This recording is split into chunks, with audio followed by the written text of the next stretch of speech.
Hello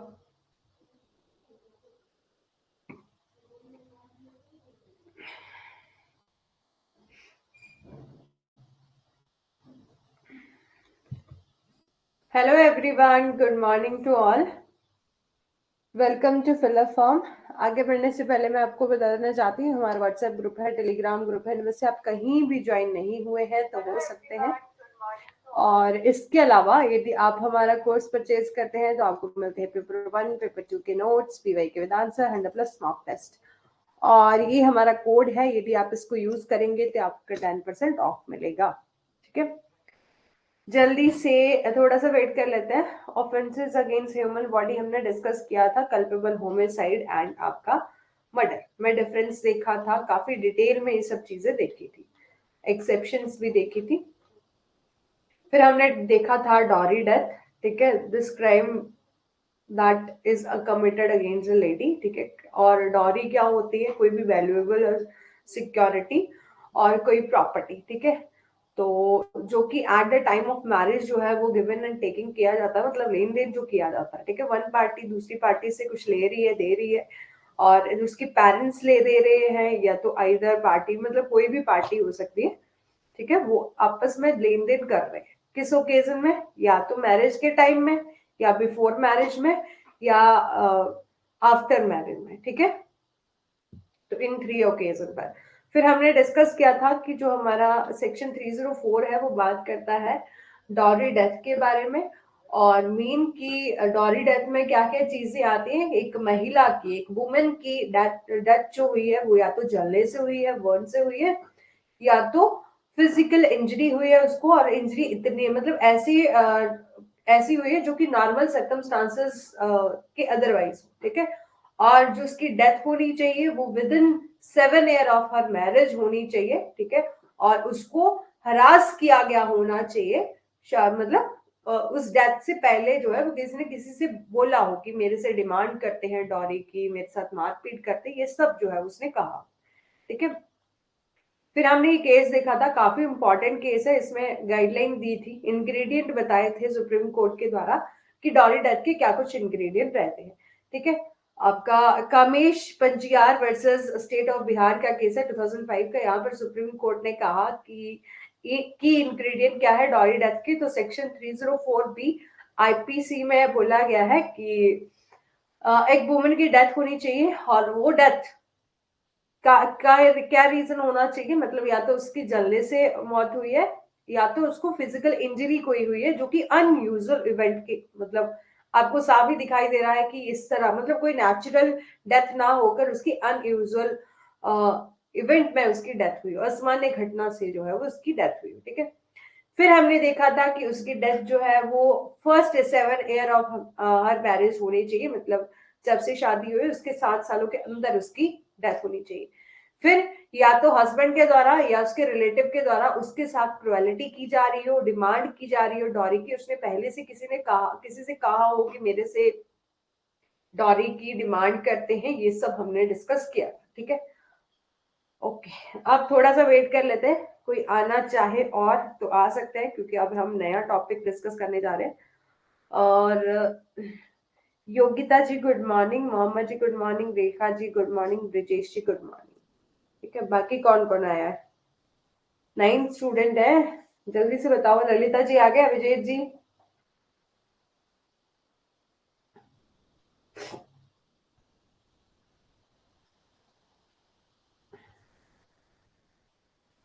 ठीक है,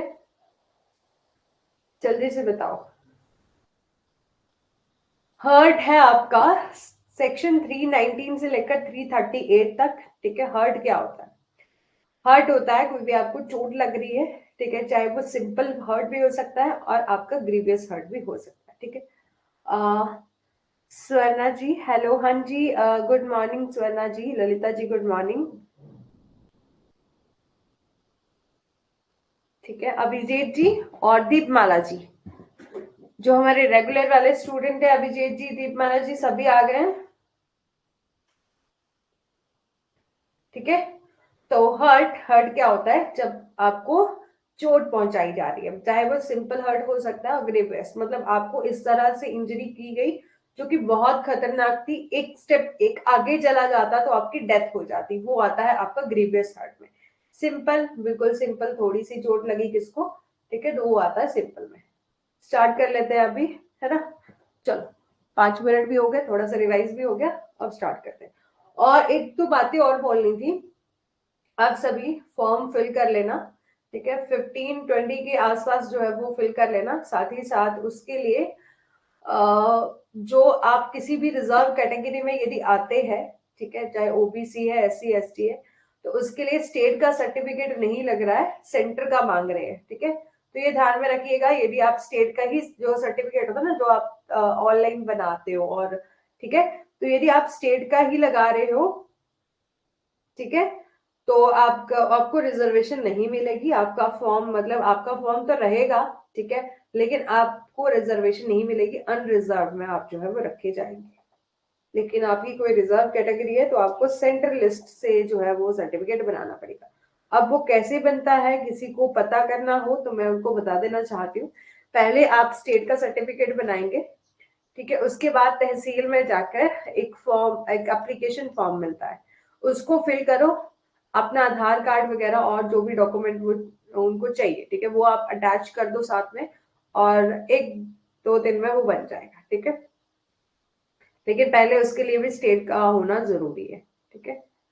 चलो, अब स्टार्ट करते हैं। हर्ट, विच में भी सिंपल भी हो सकता है, ग्रीवियस भी हो सकता है, और is one of many offences against human body, ठीक है, कि मानव शरीर के खिलाफ कई अपराधों में से एक भी क्या है, हमारा हर्ट। अब देखो कि किसी को चोट आ गई है खतरनाक वाली, वो किसी की डेथ नहीं हुई, कि मर्डर नहीं हुआ, तो वो ग्रीवियस हर्ट हो सकता है। किसी को थोड़ी चोट आई है तो वो आपका हर्ट हो सकता है ना। कई बार ये वाले ऑफेंस जो है वो कई बार देखने को मिलते हैं, जैसे छोटी मोटी लड़ाई हुई तो वो हर्ट होएगा, है ना। तो सेक्शन 319 से लेकर 338 बात करता है इंजरी, और इट्स अ मैनी फॉर्म, ठीक है, कि इंजरी के कई प्रकार जो है वो आपको देखने को मिलते हैं। The term injury is define करा गया है इन द सेक्शन 319 में, और whereas section 320 specifies the type of injury, ठीक है, यहाँ पर बोला है कि जो इंजरी, चोट, ठीक है, ये डिफाइन करा है सेक्शन 319 में, और साथ ही साथ 320 में जो है वो इसकी टाइप ऑफ इंजरीज बताए हैं, ठीक है, जो कि इसकी कैटेगराइज किया गया है उसको एज अ ग्रीवियस इंजरी और आपका सिंपल, ठीक है। और सिंपल हर्ट डिस्कस करेंगे तो सेक्शन 319 में बताया गया है simple hurt according to which however causes bodily pain, जिसमें आपको बॉडली पेन हो, डिसीज और इन्फॉर्मिटी हो, ठीक है, and to a said any person is said to be cause hurt, ठीक है। जब कोई भी साधारण चोट, मतलब सिंपल हर्ट हो, को परिभाषित इस तरीके से हम करते हैं कि जिसके अनुसार कोई भी, मतलब आपको चोट लगने के से कारण क्या हो जाए, आपको बॉडली पेन हो, ठीक है, आपके शरीर में दर्द हो, और बीमारी या दुर्लभता का जो है वो कारण बन जाए, उसे हम क्या कहते हैं, हर्ट कहते हैं। The term bodily pain indicate that pain must be physical rather than a mental. जो बॉडली पेन है वो आपका फिजिकल भी हो सकता है, ठीक है, यहां पर बोला कि मानसिक के बजाय जो है वो शारीरिक होना चाहिए, ठीक है, फिजिकल ही हो सकता है रेदर देन आपका मेंटल। और रिजल्ट क्या होगा इस सिंपल हर्ट का, इन्फ्लिक्टिंग मेंटल और इमोशनल हार्म, और someone will not be consider in a injury.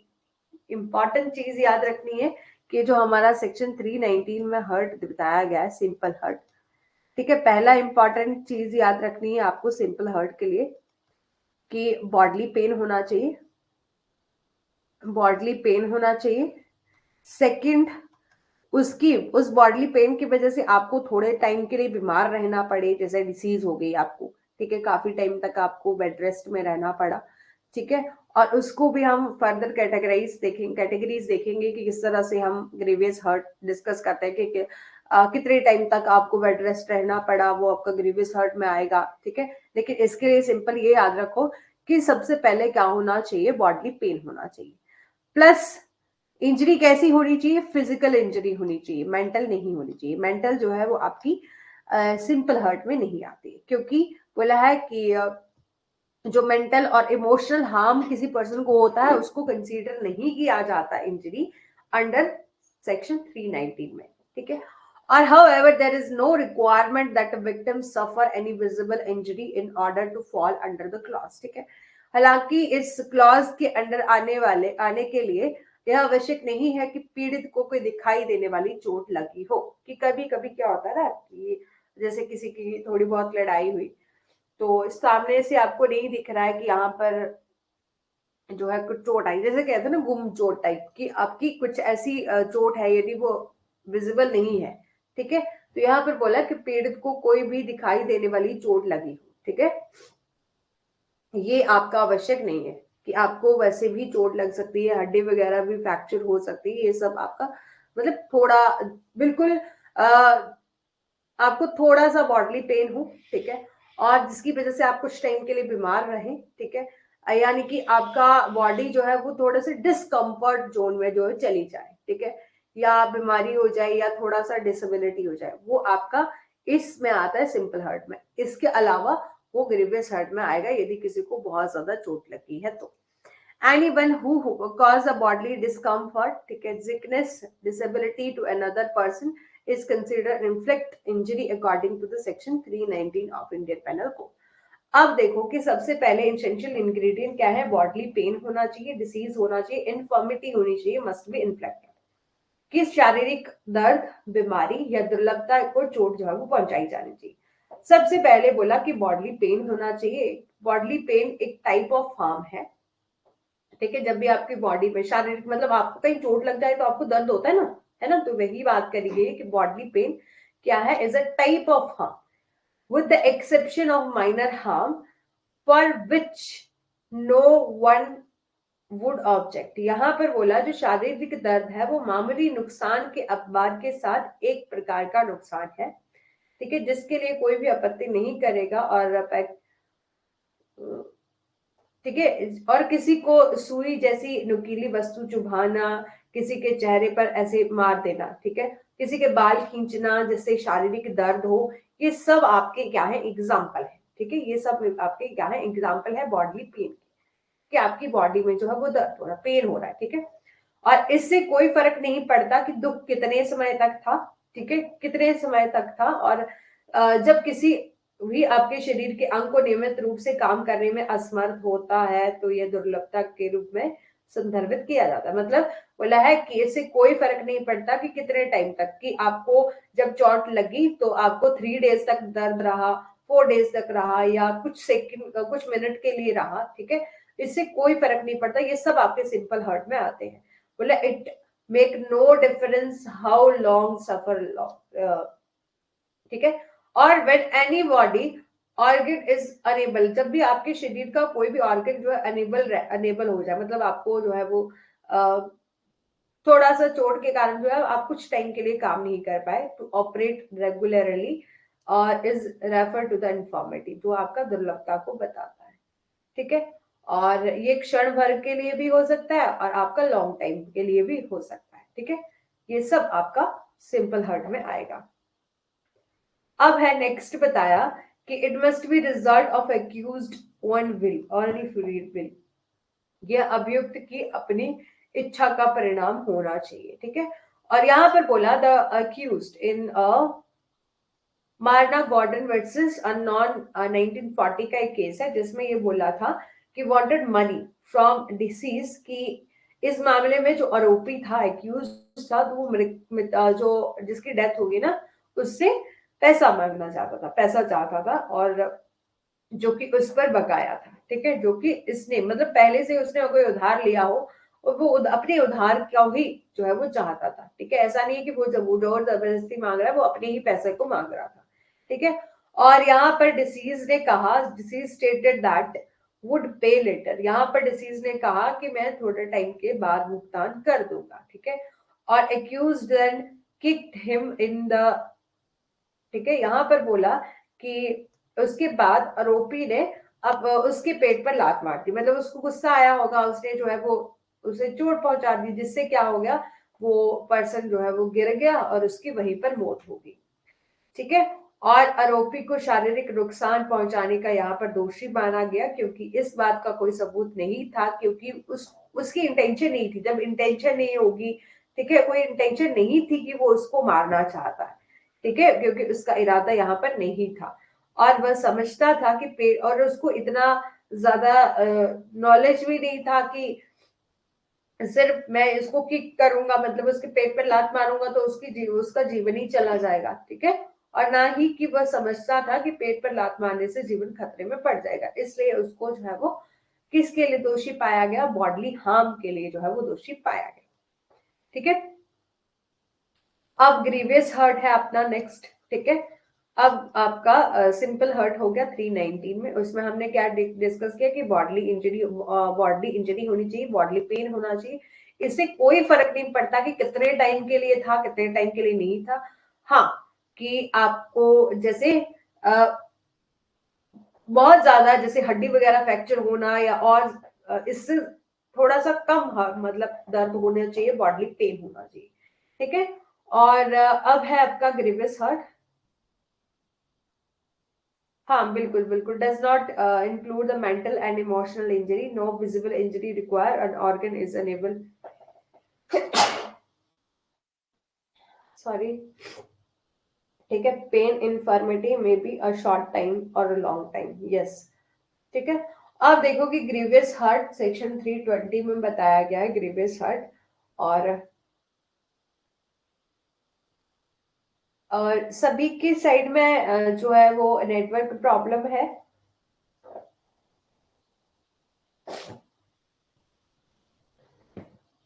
या योगिता जी की साइड में ही आ रहा है। अब हमारी साइड ना दिन को नहीं होता लेकिन रात को सिग्नल होता है, ठीक है। हाँ तो योगिता जी आप देख लीजिए, ठीक है, ठीक है। तो ग्रीवियस हर्ट है आपका सेक्शन 320 में। तो ग्रीवियस हर्ट के लिए क्या क्या चाहिए, तो बोला कि following kind of hurt only designated as a grievous hurt, कुछ एक फॉलोइंग टाइप ऑफ हर्ट बताए गए ना, वही जो है ग्रीवियस हर्ट में आएंगे, बाकी नहीं आएंगे, ठीक है। ठीक है, हाँ योगिता जी की साइड में ही हो रहा है, ठीक है। तो योगिता जी आप या तो रीज्वाइन कर लो, यदि फिर भी आप नहीं हो रहा है तो आप रिकॉर्डेड भी देख सकते हैं, ठीक है, जैसा भी आपको ठीक लगे, वो आपकी अपनी इच्छा है, ठीक है। चलो, यहाँ पर बोला कि कुछ एक फॉलोइंग काइंड ऑफ हर्ट है, उन्हीं को हम ग्रीवियस हर्ट में जो है वो मानते हैं, मतलब वही जो है वो आपके ग्रीवियस हर्ट होंगे। पहले क्या है, emasculation, making a person sexually incapable और वीक, मतलब आप जो है किसी पर्सन को ऐसी चोट पहुंचा रहे हो जिससे वो पर्सन जो है वो क्या हो जाए, पर्सन सेक्सुअली इनकेपेबल और वीक हो जाए, ठीक है। और सेकंड बोला कि लॉस ऑफ विजन, मतलब आपने उसकी आंख में चोट पहुंचाई जिसके कारण उसको आंखों की दृष्टि चलेगी, ठीक है, एक आंख की जो है वो दृष्टि चलेगी, ठीक है, जीवन के बाकी हिस्सों के लिए एक आंख में दृष्टि की ही, ठीक है, loss of vision in one I for a rest of his all life, या तो परमानेंट लॉस ऑफ हेयरिंग हो गया, एक कान से जो है सुनना बंद हो गया, ठीक है, एक कान से या दोनों कानों से, ये आपके ग्रीवियस हर्ट में आते हैं। देखो कि यहाँ पर जो जो पॉइंट दिए गए ना ग्रीवियस हर्ट में बहुत क्लियरली, जैसे कि आपका सिंपल हर्ट में इतना क्लियर नहीं बताया गया था कि कौन कौन से आपके सिंपल हर्ट होंगे, लेकिन बोला है कि ये जब आपको उसमें से बताया नहीं गया क्लियरली, तो यहाँ से आप देख सकते हैं कि ये क्या है, आपके ग्रेवियस हर्ट है। इसके अलावा बिल्कुल छोटे मोटे जो भी आपको हर्ट होंगे वो आपके सिंपल हर्ट में आएंगे, ठीक है। और एनी मेंबर मतलब ज्वाइंट, यहाँ पर ऐसा नहीं, एनी मेंबर और ज्वाइंट बीन प्राइवेटाइज, ठीक है, किसी भी सदस्य या संयुक्त का निजीकरण जो है वो किया जा रहा है, ठीक है। या तो बोला किसी भी सदस्य का कोई ज्वाइंट पेन, जो आपका जो ये होते हैं ना हड्डियों के जोड़, ठीक है, ऐसे होते हैं ना, उनमें कोई जो है वो या तो डिस्ट्रक्शन या परमानेंट जो है वो टूट जाए, जैसे जैसे कि किसी की टांग की हड्डी टूट गई, किसी की रीढ़ की हड्डी टूट गई, ठीक है, ऐसे जो आपके ज्वाइंट्स होते हैं, ठीक है, वो टूट जाए, या परमानेंट डिसफिगरेशन ऑफ द हेड और फेस, ठीक है, कि आपके चेहरे और आपके सर का अस्थायी रूप से जो है वो कोई क्या कर रहा है, उसके साथ मतलब कि आपका चेहरा खराब कर दिया किसी ने, है ना।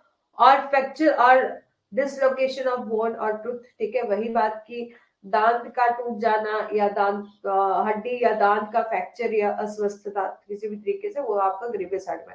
एक दांत टूट गया तो वो ग्रीवियस हार्ट में आएगा, ठीक है। किसी ने ऐसे आपको लगाया और आपका दांत ही टूट गया, ठीक है, तो वो आपका ग्रीवियस हार्ट में आएगा, ठीक है। और मैंने बोला कि एनी इंजरी, ठीक है, कोई भी ऐसी इंजरी आप कर रहे हो जिससे आपको लाइफ में सफर हो, मतलब आपके जीवन में जो है वो जीवन को खतरे में डाल सकता है, ठीक है। ऐसी कोई भी आप हरकत कर रहे हो, ठीक है, किसी दूसरे पर्सन के द्वारा कुछ ऐसा आपको पेन दिया गया जिससे आपकी लाइफ तक का खतरा हो गया था, ठीक है। उससे महत्वपूर्ण शारीरिक दर्द होने के कारण, इंपॉर्टेंट चीज याद रखिएगा, जबकि हमने पहले भी डिस्कस किया था, मैंने आपको बताया था, इसमें हम डिस्कस करेंगे कितने टाइम तक दर्द होना चाहिए। तो यहां पर बोला कि in normal his normal activity for a period of 20 days, 20 days तक उसको जो है वो दर्द रहा। और 20 डेज तक मतलब आपने उसको इतनी चोट पहुंचाई जिस कारण जो है वो 20 डेज तक जो है उसको बेड रेस्ट में रहना पड़ा, जिसके कारण वो जो कि वो रेगुलर काम करता था, नॉर्मल एक्टिविटीज करता था, ठीक है, वो नहीं कर पाया, ठीक है, for a period of 20 days due to the significant bodily pain, ठीक है, उसकी बॉडी के में दर्द होने के कारण जो है वो 20 डेज तक जो है वो बेड रेस्ट में रहा, जिस कारण वो अपना जो भी काम होता है वो नहीं कर पाया, तो वो आपका ग्रीवियस हार्ट में आता है। अब एक बात दोबारा से देखना, ठीक है। यहाँ पर बोला ग्रीवियस हार्ट कौन कौन से टाइप का हो सकता है, तो ये टाइप बताए हैं, ठीक है, इससे मिलता जुलता कोई ऑफेंस हुआ होगा तो वो ग्रीवियस हार्ट में आएगा। पहले तो बोला कि आपने, ठीक है, किसी पर्सन ने किसी को इतनी चोट पहुंचा दी जिसके कारण जो वो पर्सन सेक्सुअली इनकेपेबल और वीक हो गया। सेकंड की, या तो उसकी आंखों की रोशनी चली गई या एक आंख की चली गई, ठीक है, जिसके कारण उसे बाकी जीवन में दिखाई नहीं दिया ना, मतलब एक आंख से जो है वो उसकी आंख फूट गई हो जिसके कारण उसकी रोशनी चली गई, ठीक है। या तो आपका आपके एक कान में सुनाई देना बंद हो गया या दोनों कान में सुनाई देना बंद हो गया, ठीक है, ये सब आपके ग्रीवियस हार्ट में आएगी, ठीक है। उसके अलावा कि यहाँ पर बोला है कि या तो आपके यहाँ जॉइंट्स में, ठीक है, चाहे आपकी कोई भी हड्डियों में जो जॉइंट्स होते हैं ना वो टूट गया परमानेंट, और आपका कुछ टाइम के लिए भी हो सकता है, ठीक है, परमानेंट हो गया, या ठीक है, वो आपका ग्रीवियस हार्ट में आएगा। या तो परमानेंट डिसफिगरेशन ऑफ हेड और फेस, ठीक है, कि सिर और चेहरे का स्थायी रूप से विकृत होना, और आपका फ्रैक्चर हो गया किसी दांत में, आपके दांत में या आपकी बोन में, ठीक है, और आपने ऐसी इंजरी करी जिस कारण उस पर्सन को लाइफ तक का लॉस हो सकता था, ठीक है, कि उसको इतना डर पैदा हो गया जिसके कारण उसकी जान तक जा सकती थी। और इन नॉर्मल सर्कमस्टांसेस में क्या रहा कि 20 डेज तक वो पर्सन अपने बेड रेस्ट पर रहा, मतलब किसी भी कारण जो है वो 20 डेज तक अपने वो रेगुलर काम जो करता था वो नहीं कर पाया। फॉर एग्जाम्पल के लिए वो जॉब करता था तो वो जॉब पर नहीं जा पाया, जो अपना डेली का काम करता था वो नहीं कर पाया, ठीक है, इतना दर्द हो गया कि वो बेड से उठ भी नहीं पा रहा, उसके लिए तो घर में कोई ना कोई सेवा करने के लिए चाहिए, तो ये सब आपका ग्रीवियस हार्ट में आता है, ठीक है।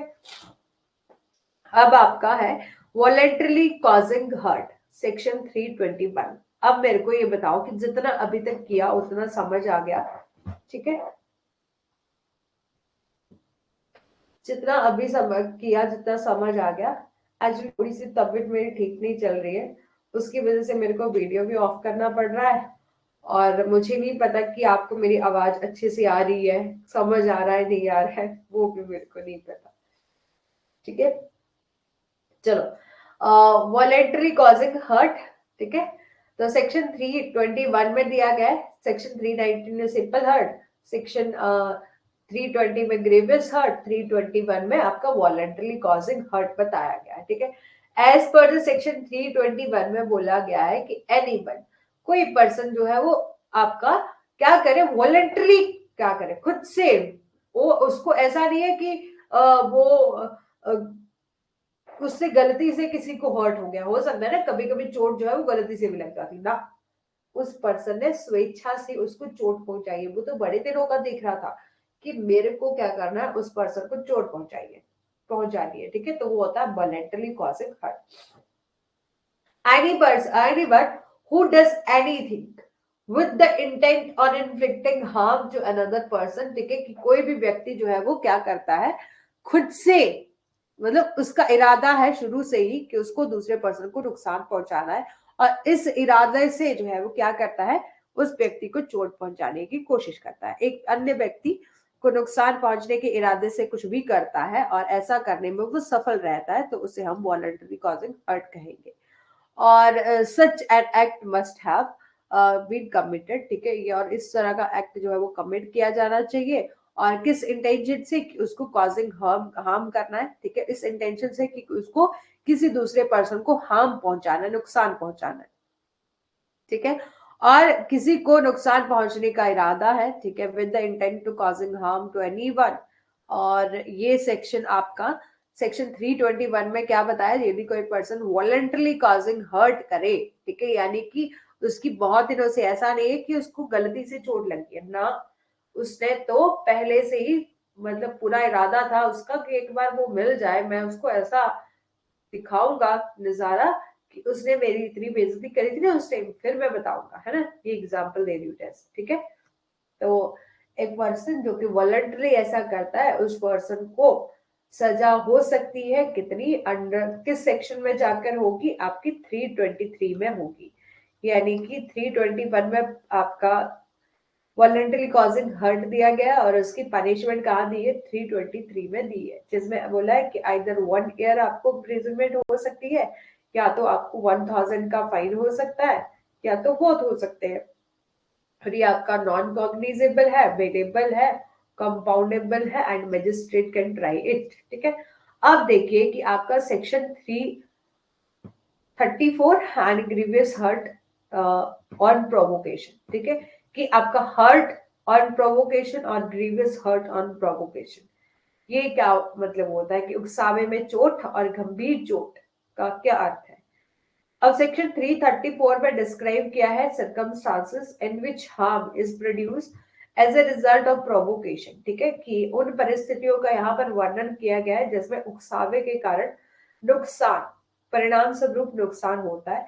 क्योंकि आप क्या कर रहे हो, किसी पर्सन को उत्साह मतलब उकसा रहे हो, जैसे मैं यहाँ पर कहूँ मोहम्मद जी, ब्रजेश जी तो आपके बारे में ऐसा ऐसा कह रहे थे, और ब्रजेश जी को गुस्सा आ जाएगा, और मोहम्मद जी को गुस्सा आ जाएगा और उन दोनों के बीच में लड़ाई हो जाएगी, ठीक है। और लड़ाई में ब्रजेश जी को नुकसान हो गया, तो यहाँ पर ये कहा जाएगा कि उस ये नुकसान किस तरीके से हुआ, किस तरीके से उनको इंजरी लगी, उकसावे के कारण, किसी पर्सन ने उनको प्रोवोक किया था, ठीक है, ठीक है। मतलब उकसावे पर चोट उन परिस्थितियों का वर्णन करते हैं जिसमें उकसावे के परिणाम स्वरूप, मतलब प्रोवोकेशन के रिजल्ट, मतलब प्रोवोकेशन हुआ उसी के कारण जो है उसको नुकसान हुआ। और यदि जो नुकसान है वो वॉलंटरली किया गया है, ठीक है, if the voluntarily causation of harm related to the grave और अब्रप्ट प्रोवोकेशन, द पेनल्टी में एक्सटेंड हो सकती है कितनी, 1 मंथ तक, और जेल, और आपका फाइन कितना हो सकता है, 500 और बोथ, ठीक है। अब है कि any who does anything with the goal of causing grievous harm, ठीक है, कि कोई भी किसी अन्य व्यक्ति को गंभीर नुकसान पहुंचाने के लक्ष्य के साथ कुछ भी करता है और स्वतंत्र रूप से ऐसा करने में सफल रहता है, ठीक है, कि और कोई भी पर्सन जो है वो क्या करता है, किसी दूसरे को ग्रीवियस हर्ट पहुंचाना चाहता है, और वो पर्सन जो है वो अनदर पर्सन को चोट पहुंचाने में सक्सीड रहता है, मतलब सफल रहता है स्वतंत्र होकर, ठीक है। और देन कि उसने फ्रीली किया है और कॉजिंग द ग्रीवियस हार्म, ठीक है, कि उसने जो है वो फ्रीली कॉजिंग हार्म करा है। और वो पर्सन, अ पर्सन हु, जिसको नॉलेज है कि ये जो मैं हार्म करूंगा, ठीक है, अनदर पर्सन को, ठीक है, ये ग्रीवियस हार्म है और मैंने फ्रीली किया, freely cause the grievous harm, ठीक है, कि इस फिर उस व्यक्ति को गंभीर नुकसान पहुंचाता है तो कहा जाता है कि उसने जो है वो आपका वॉलंटरली और फ्रीली क्या करा है, ग्रीवियस हर्ट किया है। और यहाँ पर बोला था accuse must have committed some sort of crime, ठीक है, कि एक्यूज के द्वारा कोई ना कोई जो है वो क्राइम कमिट होना चाहिए, ठीक है, और आरोपी ने किसी तरह का अपराध जो है वो किया हो, और such an act has have been committed, कोई ना कोई एक्ट जो है वो कमिट होना चाहिए, किसी ना किसी को, किसी के द्वारा कोई ना कोई एक्ट होगा तभी तो किसी की चोट वगैरह आएगी, है ना। तो फिर बोला कि विद इस इंटेंशन से किया जाना चाहिए कि आपको कॉज करना है, ग्रीवियस हार्म पहुंचाना है, और आप knowing that the harm was likely to result, ठीक है, और ये जानते हुए कि मैं ऐसी चोट पहुंचाऊंगा जिससे किसी दूसरे पर्सन को हार्म हो सकता है। अब देखो कि दो लोग यहाँ पर लड़ने लग पड़े, ठीक है। मतलब एक पर्सन ने आया और दूसरे पर्सन को उसने मारना स्टार्ट कर दिया, ठीक है, उसको चोट पहुंचाना स्टार्ट कर दी, ठीक है, उसकी पिटाई कर रहा वो पर्सन। तो उसका रिजल्ट क्या होगा कि कोई ना कोई हार्म तो होगा ना उसको, ठीक है। तो यहाँ पर बोला इंटेंशन कैसी होनी चाहिए कि उसको ग्रीवियस हार्म पहुंचाना है। एंड सेकेंड कि ये बोला कि ये जानता है कि मैं इसको जो है उसकी चोट पहुंचा, मतलब उसको जो मारूंगा जिसके कारण क्या होगा, उस पर्सन को नुकसान होगा, हार्म होगा, कहीं ना कहीं चोट आएगी, ये तो वो जानता है ना। और must have cause a serious harm, और जो हार्म है यदि वो सीरियस हो जाता है, ठीक है, तो एनी पर्सन इज रिजल्ट, ठीक है, कि उस लड़ाई के उस मारपीट के दौरान जो है एक पर्सन को क्या हो जाएगा, सीरियस हार्म हो जाएगा। तो under section 335 of Indian penal code में बोला है कि यदि वॉलंटरली गिवन सीरियस हार्म, यदि आप वॉलंटरली, सीरियस हार्म का मतलब ग्रीवियस हार्म, ठीक है, कि आप जब ग्रीवियस हार्म वॉलंटरली तरीके से कर रहे हो, स्वेच्छा से कर रहे हो, ठीक है, तो जो कि रिलेटेड है टू द ग्रेव और अब्रप्ट प्रोवोकेशन, तो पेनल्टी विल बी रिड्यूस और to either 4 year of imprisonment, और फाइन कितना होगा आपको, 2000 रुपीज का होगा, और चाहे दोनों हो सकते हैं, ठीक है। कि यहाँ पर बोले तो जुर्माना जो है वो आपका 4 साल के कारावास या 2000 रुपए का जुर्माना जो है, ठीक है, या 2 तक जो है वो कम हो जाएगा, ठीक है। अब है आपका रॉन्गफुल कन्फाइनमेंट और आपका रॉन्गफुल रिस्ट्रेन, ये नया टॉपिक है, ठीक है। इससे पहले मेरे को बता दो कि अभी तक हमने जो हर्ट वाला टॉपिक किया वो समझ आ गया है, ठीक है। किसी को कोई डाउट है तो मैं दोबारा से बता देती हूँ, जल्दी से बताना।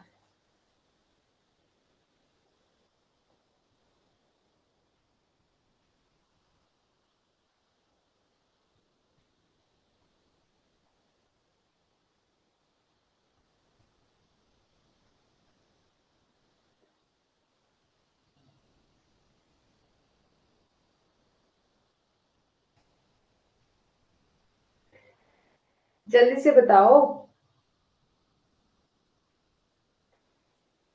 फिर है आपका रॉन्गफुल कन्फाइनमेंट, ठीक है।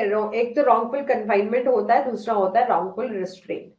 अब रॉन्गफुल कन्फाइनमेंट और रॉन्गफुल रिस्ट्रेन में क्या फर्क होता है, सुनो। कहाँ पहुंच गए हम लोग, ठीक है, सुनो सुनो।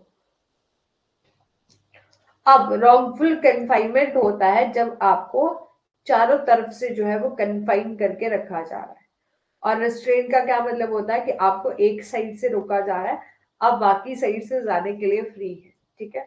और यदि आपको कहीं भी जाने से रोका जा रहा है, आपकी जो फ्रीडम है उसको कहीं ना कहीं जो है वो रिस्ट्रेन किया जा रहा है, रोका जा रहा है आपको यहाँ वहां मूव करने से, तो आपका रिस्ट्रेन में आता है। और आप मतलब एक साइड से रोका जा रहा है तो वो रॉन्गफुल रिस्ट्रेन होगा, कन्फाइनमेंट होगा जब आपको चारों तरफ से रोका जा रहा है। मोहम्मद जी, अभिजीत जी और रेखा जी, समझ नहीं आया क्या, ग्रीवियस हर्ट वाला समझ नहीं आया?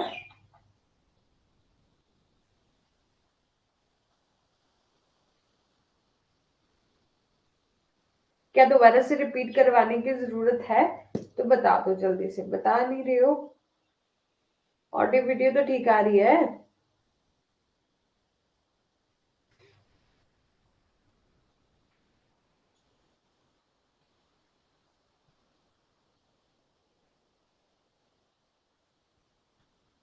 ठीक है।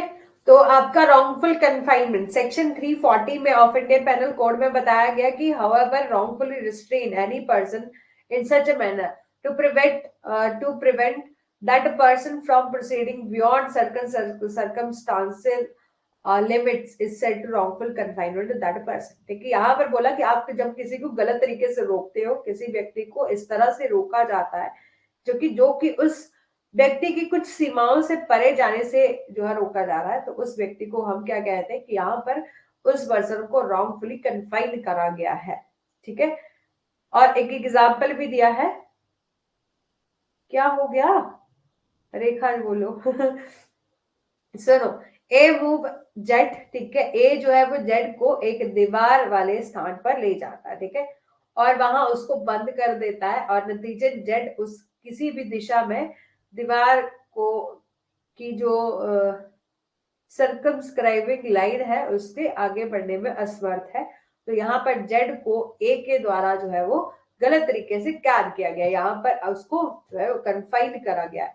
अब देखो कि यहाँ पर बोला जब भी आप किसी को रॉन्गफुली रिस्ट्रेन करते हो, रिस्ट्रेन मतलब रोकते हो, ठीक है, इस मैनर में, ठीक है, कि आप वहां पर ये जो पर्टिकुलर लिमिट है, फॉर एग्जाम्पल के लिए आप जो है वो किसी रूम में किसी को बंद कर देते हो, तो उसकी जो चारों दिशाएं है, जो आपकी अब रूम किस तरह से बनता है, उसकी दीवारें तो होती है ना, ठीक है, चार दीवारें होंगी तभी तो वो कमरा बनेगा, है ना।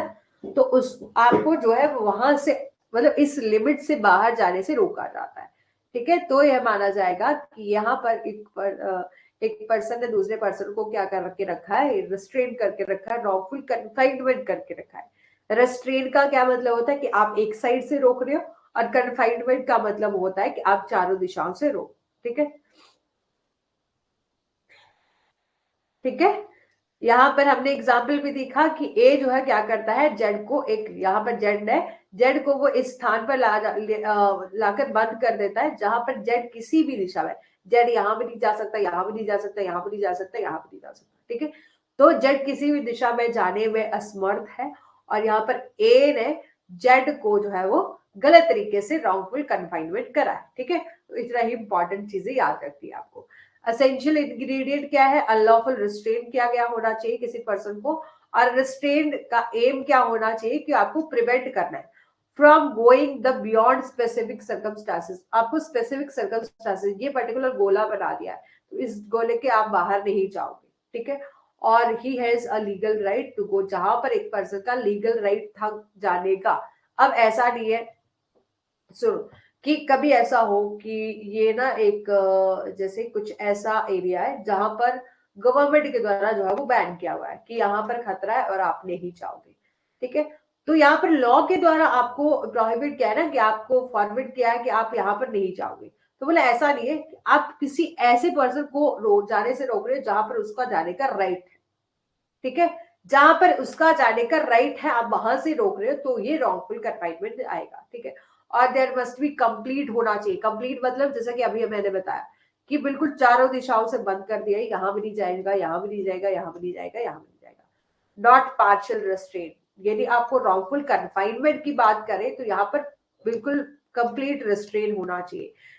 कि और रिस्ट्रेन का एम क्या है कि आपको रोकना है, कि आपको रोका जा रहा है, और इस तरीके से रोका जा रहा है कि आप इस लिमिट से बाहर जो है वो बिल्कुल नहीं जा सकते, ठीक है। अनलॉफुल रिस्ट्रेन है, ठीक है, unlawful restrain of a person होना चाहिए, ठीक है। फिर आपका सेक्शन 342 में डिस्कस करा गया है क्या, इसकी पनिशमेंट, रॉन्गफुल कन्फाइनमेंट की पनिशमेंट कहां पर दी है, सेक्शन 340 में दी गई। देखो ये था आपका 340 में, 340 में आपका डिफाइन करा गया है कि रॉन्गफुल कन्फाइनमेंट होगा क्या, और पनिशमेंट बताई गई है कहां पर, 342 में। 342 में पनिशमेंट बताई गई, यहाँ पर ये बोला कि under section 342 however wrongfully confined any person, ठीक है, जब किसी पर्सन को आप रॉन्गफुली कन्फाइन करते, कन्फाइन मतलब चारों दिशाओं से जो है वो जाने से रोकते हो, तो देन उसको पनिशमेंट कितनी होगी, punishment of either description for a term which में एक्सटेंड टू 1 ईयर, ठीक है, कि 1 ईयर तक हो सकती है, और फाइन कितना हो सकता है, 1000 रुपीज हो सकता है, या दोनों हो सकता है, ठीक है। अब देखना एक केस है, the victim in this case Sandeep Chand versus state of Rajasthan का केस है 1961 का। और यहाँ पर क्या हुआ था कि इस मामले में पीड़ित एक अमीर व्यापारी था, ठीक है, जो जो दीपचंद था, ठीक है, वो एक अमीर व्यापारी था, ठीक है, सॉरी दीपचंद ही जो विक्टिम है वो आपका अमीर व्यापारी था, और अमीर व्यापारी का एक बेटा था, ठीक है, was a son of wealthy businessman. और टू मास्क गाइस, ठीक है, ये दो ऐसे पर्सन आए जिन्होंने अपने चेहरे पर मास्क लगाया था, और वो एक दिन उसके अपार्टमेंट में चल मतलब घुस गए, और वहां पर उसमें एक एक ने एक रिवॉल्वर का लेंस था, ठीक है, उनमें से एक क्या था, ठीक है, एक के पास क्या था, आर्म जो वेपन था वो भी था, एक रिवॉल्वर। और if he made any noise, और यदि वो शोर मचाने में, दोनों लोगों ने उसे गोली मारने की धमकी दी कि यदि वो अपना शोर मचाएगा, ठीक है, तो आपको क्या क्या कर दिया जाएगा कि आपको गोली मार दी जाएगी। और वो उसे वहां से बाहर ले गए, और जहां दो ऊंट उसके आने का इंतजार कर रहे थे, और पीड़िता के चेहरे पर जो है वो कपड़ा लपेटा गया था, और वे आरोपी के घर में ले जाने से पहले कुछ दिनों तक ऊंट की सवारी पर सवार होकर ले गए। और जहां तक उसे, और वहां जब जहां पर उसे ले गए, ठीक है, उसको 17 डेज तक उसको वहां अंदर रखा, मतलब, ठीक है। तो यहाँ पर उस पीड़िता के पिता को 3 पत्र लिखकर 50,000 रुपए की फिरौती मांगी, ठीक है। अरे ये केस कैसा बताया, पहले तो बोला कि एक अमीर व्यक्ति का एक बेटा था, फिर बाद में एक लड़की बता दी कि क्या।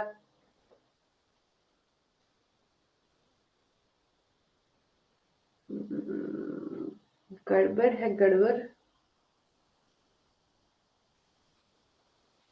ठीक है, चलो दोबारा से पढ़ लेते हैं।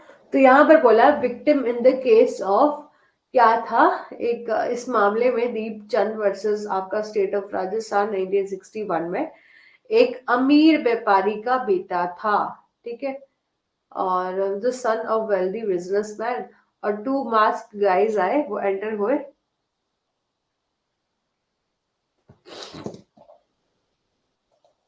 एक मिनट।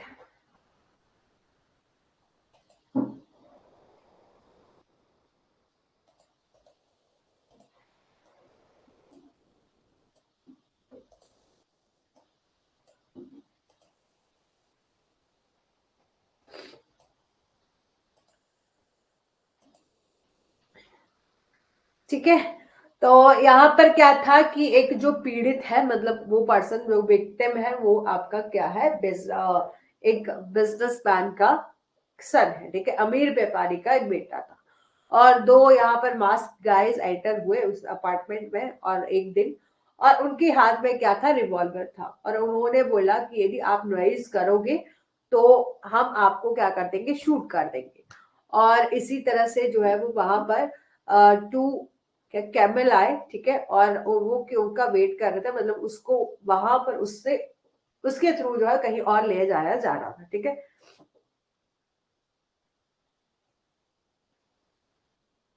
हाँ, पीड़ित होगा, हाँ, ठीक है। तो यहाँ पर बोला है कि अ, दो कैमल आए, और उसके बाद क्या हुआ कि उसे आरोपी के घर में ले जाने से पहले, ठीक है, कुछ दूरी तक, मतलब वहां जिस जैसे गाड़ी के थ्रू जाते हैं ना, तो वहां पर ऊंट पर सवार होकर वो वहां गए, ठीक है। स्टेट ऑफ राजस्थान का केस है, तो राजस्थान में तो आपके कैमल ही होते हैं, ठीक है। तो फिर बोला कि वहां तक जो है वो उस पर्सन को, मतलब जो पीड़ित था, उसको 17 दिनों तक कहाँ रखा, उसने अपने घर में रखा। और उसके पिता से, जो कि एक बिजनेसमैन थे, उनसे 50,000 रुपए की फिरौती मांगने के लिए 3 बार उसको पत्र लिखा, ठीक है। और फिरौती देने के बाद जो है उन्होंने पीड़िता को, पीड़ित जो व्यक्ति था, सॉरी पीड़िता नहीं है, पीड़ित को जो है वो छोड़ दिया। और इसके बाद अपराधियों की पहचान की गई, और उसको अंडर सेक्शन 347, 365, 382 और 452 के अंडर जो है वो इंडियन पेनल कोड के तहत जो है वो उनको आरोपी ठहराया गया, ठीक है, और उनको सजा हुई। समझ में आ गया ना, यहाँ पर केस क्या था कि क्या कंसेप्ट आपको समझना है कि ये केस किससे रिलेटेड था, रॉन्गफुल कन्फाइनमेंट से रिलेटेड था।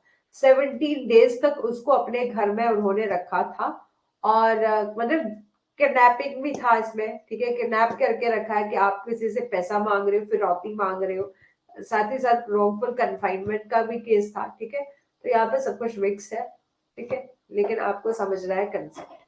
फिर है आपका रॉन्गफुल रिस्ट्रेन अंडर सेक्शन 339 और आपका 341। 339 में क्या दिया गया है, रॉन्गफुल रिस्ट्रेन को डिफाइन करा गया है, ठीक है। यहाँ पर बोला कि हाउ एवर वॉलंटरली आप ऑब्स्ट्रक्ट करते हो, किसी एक पर्सन को कहीं से जाने से रोकते हो, एक पर्टिकुलर डायरेक्शन, किसी भी।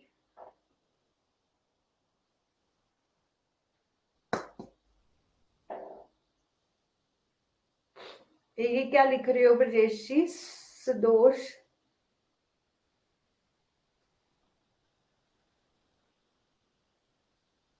ठीक है, सुनो कि आपका रॉन्गफुल रिस्ट्रेन क्या होता है। रॉन्गफुल रिस्ट्रेन डिफाइन करा गया है अंडर सेक्शन 339 में। यहां पर बोला कि वॉलेंटरली ऑब्स्ट्रक्ट किया जाता है जब आप एक साइड से, हमने रॉन्गफुल कन्फाइनमेंट देखा कि आप चारों तरफ से आप किसी को रोक रहे हो, लेकिन रॉन्गफुल रिस्ट्रेन कि आप एक साइड से उसको जाने से रोकते हो। ठीक है, ऑब्स्ट्रक्ट कर रहे हो किसी एनी पर्सन को, प्रिवेंट।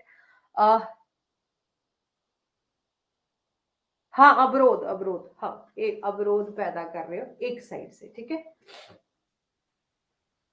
ठीक है। तो प्रिवेंट किया जा रहा है एक पर्सन को, ठीक है, from proceeding of any direction, एक डायरेक्शन में जाने से रोका जा रहा है। ठीक है, which the person, which that a person has, जहां पर उसका जाने का राइट था, जैसे कि ये पब्लिक रोड है। ठीक है, फॉर एग्जाम्पल के लिए पब्लिक रोड है, ठीक है, जो कि हर किसी के लिए ओपन होता है, हर किसी के लिए जो है वो आपका ओपन रहता है। ठीक है, किसी को भी वहां जाने से रोका नहीं जाता। लेकिन कभी ऐसा हो कि किसी लोगों ने ना क्या करा हुआ, यहाँ एक मतलब बहुत ज्यादा गुंडे लोग खड़े हैं और आपको यहाँ से आगे जाने से रोक रहे हैं, एक पर्टिकुलर डायरेक्शन में रोक रहे हैं। आप पीछे जा सकते हो, इस साइड जा सकते हो, इस साइड जा सकते हो, लेकिन एक पर्टिकुलर डायरेक्शन में नहीं जा सकते। ठीक है, जहां पर इस पर्सन का राइट था जाने का, तब हम कहेंगे कि ये जो रॉन्गफुली क्या किया है, रिस्ट्रेन किया है किसी पर्सन को एक साइड जाने से। ठीक है, रॉन्गफुल कन्फाइनमेंट क्या होता है कि आप चारों तरफ से जाने से रोक रहे हो, और रॉन्गफुल रिस्ट्रेन होता है कि आप एक साइड जाने से रोक रहे हो। अब यहाँ पर इलस्ट्रेशन देख लीजिए कि ए एक ऐसे मार्ग में अवरुद्ध करता है, मतलब ए जो है वो ब्लॉक करता है पाथ को, जिसका जेड का मतलब जिसको जेड के पास राइट है कि वो यूज कर सकता है, मतलब पब्लिक प्लेस है, उस हर किसी को पर्सन को राइट है, ठीक है, कि वो आपका क्या कर सकता है, इसका उपयोग कर सकता है। और ए जो है वो गुड फेथ और बिलीव, एक अच्छे विश्वास के बावजूद उसे ऐसा करने का अधिकार है। ठीक है, और रीजन ए के पास ए जो है वो उस राइट को, मतलब उस राइट के तहत जो है वो क्या पर क्या है, वो जाने का हकदार है। मतलब ए जो है वो जा सकता है क्योंकि ये पब्लिक प्लेस है। लेकिन यदि ए, ठीक है, ए नहीं जेड, ठीक है, कभी कभी ना कंफ्यूजन देखो, ए जो है वो क्या कर रहा है, ब्लॉक कर रहा है इस पाथ को। ठीक है, और जेड के पास ये राइट है कि वो इस रोड पर जा सकता है। तो यहाँ पर जेड को एक साइड से जब रोका जा रहा है तो ये क्या है, आपका रेस्ट्रेन है, रॉन्गफुल रेस्ट्रेन किया जा रहा है एक पर्सन को। ठीक है, अब देखो कि पनिशमेंट क्या है। However, voluntarily restrain any person shall be punished, जब किसी पर्सन को वॉलंटरी रिस्ट्रेन किया जाता है, ठीक है, मतलब आप किसी एक साइड से प्रिवेंटिंग समथिंग टू गो और अ पर्टिकुलर प्लेस से ही, पर्टिकुलर डायरेक्शन, प्लेस से ही, प्लेस तो आपकी जगह होगी, आप कहीं आपको एक पर्टिकुलर डायरेक्शन में जाने से रोका जा रहा है, एक साइड से रोका जा रहा है। ठीक है, कि आप जो है वो प्लेस भी आ सकता है, हो सकता है कि आगे कोई पार्क है, आप इसको यहाँ से ही रोक रहे हो, आप इस पार्क में नहीं जाने दिए जा रहे हो। ठीक है, तो प्लेस भी हो सकता है। ठीक है, तो मतलब एक डायरेक्शन आपका जो मेन हमारे अ, इस सेक्शन की बेयर लैंग्वेज है उसमें पर्टिकुलर डायरेक्शन बताया गया है। ठीक है, लेकिन ये भी सही है मोहम्मद जी। ठीक है, तो ये आता है आपका रॉन्गफुल रिस्ट्रेन में। और पनिशमेंट कितनी दी गई है रॉन्गफुल रिस्ट्रेन की, तो यहाँ पर बोला है कि एक पर्सन को पनिश किया जाएगा, सिंपल इम्प्रिजनमेंट उसको मिलेगी कितने पीरियड तक, 1 मंथ से एक्सीड नहीं होनी चाहिए, मतलब 1 मंथ से कम ही मिलेगी, 15 डेज तक मिल सकती है। ठीक है, कि जब आपको, ठीक है, आप किसी एक पर्सन को एक साइड से जाने से रोक रहे हो तो थोड़ी सी पनिशमेंट कम भी मिलेगी, और फाइन कितना मिलेगा, 500 तक हो सकता है, इससे ज्यादा नहीं होगा, नॉट एक्सीडिंग 500 रुपीज। ठीक है, और वो असेंशियल इंग्रेडिएंट क्या है, रॉन्गफुल रिस्ट्रेंट डिफाइन करा है सेक्शन 339 में, और फॉलोइंग है द बेसिक एलिमेंट बताए गए हैं रॉन्गफुल रिस्ट्रेंट की। एनी पर्सन वॉलंटली ऑब्स्ट्रक्शन पैदा करता है, मतलब बाधा उत्पन्न कर रहा है, और इस सच प्रिवेंट से, मतलब इन ऑब्स्ट्रक्शन जो है वो किस तरह की है कि आप प्रिवेंट करें किसी पर्सन को एक पर्टिकुलर डायरेक्शन में जाने से रोक दें जहां पर उसका जाने का पूरा राइट है। ठीक है, एक पर्टिकुलर डायरेक्शन में जाने से आप रोक रहे हो जहां पर उसका पूरा राइट है जाने का। ठीक है, समझ आ गया। अब है आपका एक केस, राजा राम वर्सेस आपका हरियाणा स्टेट का। ठीक है, 1972 का केस है। यहाँ पर इस मामले में पूछताछ के लिए एक माँ और 13 साल के बच्चे को पुलिस स्टेशन में बुलाया गया था। ठीक है, कि उनको एक मदर और उनके 13 ईयर ओल्ड चाइल्ड को समन किया गया था, बुलाया गया था पुलिस स्टेशन में कि आपसे क्या करना, कुछ एक क्वेश्चन पूछ रही है। और ठीक है, कि जैसा कि आप जानते हैं कि हमारा क्रिमिनल प्रोसीजर कोड है, ठीक है, उसमें जो सेक्शन 160 है, जिसमें ये बताया गया है कि एक वुमेन और एक मेल, ठीक है, और male under the age of 15 year should be summon to the police station for the questioning. ठीक है, और बोला कि ये प्रावधान में कहा गया है कि 15 साल से कम उम्र किसी भी महिला या पुरुष, ठीक है, या तो किसी आपकी वुमेन और 15 साल से कम छोटे साल का बच्चा है, ठीक है, उसको आप पूछताछ के लिए पुलिस स्टेशन में नहीं बुलाया जाना चाहिए। इसके बावजूद भी उन्होंने वर्तमान स्थान पर पूछताछ की जानी चाहिए। ठीक है, कि मतलब जिस स्टेज, मतलब आपको यदि उनको बुलाना, मतलब आप जो है वो 15 ईयर से कम साल के बच्चे को आप कोर्ट मतलब पुलिस स्टेशन में नहीं बुला सकते। यदि आपको फिर भी उनसे कोई जानकारी चाहिए तो आप जो है वो उस प्रेजेंट करंट लोकेशन में जहां पर भी वो है वहां जाके वो क्वेश्चन पूछ सकते हो। ठीक है, और accused a police officer was found a guilty। ठीक है, यहाँ पर इस पुलिस ऑफिसर ने क्या करा था, under section 60 of code of criminal procedure का यहाँ पर वायलेशन करा था, क्योंकि उन्होंने डिटेन करके रखा वुमेन को और 30 ईयर चाइल्ड को। ठीक है, और ठीक है कि एक पुलिस स्टेशन में उन्होंने एक महिला को और 13 ईयर के बच्चे को हिरासत में रखा। ठीक है, और अन्यायपूर्ण तरीके से संयम में माना गया कि ये आरोपी को अंडर सेक्शन 341 के तहत जो है वो आपका दोषी पाया गया। ठीक है, भले ही वो ये अपना आर्गुमेंट कर दे कि मैंने जो उनको बुलाया तो वो लॉ के दायरे में था, मेरे को पूछताछ करनी थी, लेकिन नहीं बुलाना चाहिए था। आपको पता था कि वो बच्चा छोटा है। ठीक है, तो आपको साथ ही साथ एक वुमेन भी है। ठीक है, तो एक माँ और बच्चे को जो है वो आपको नहीं बुलाना चाहिए था पुलिस स्टेशन में।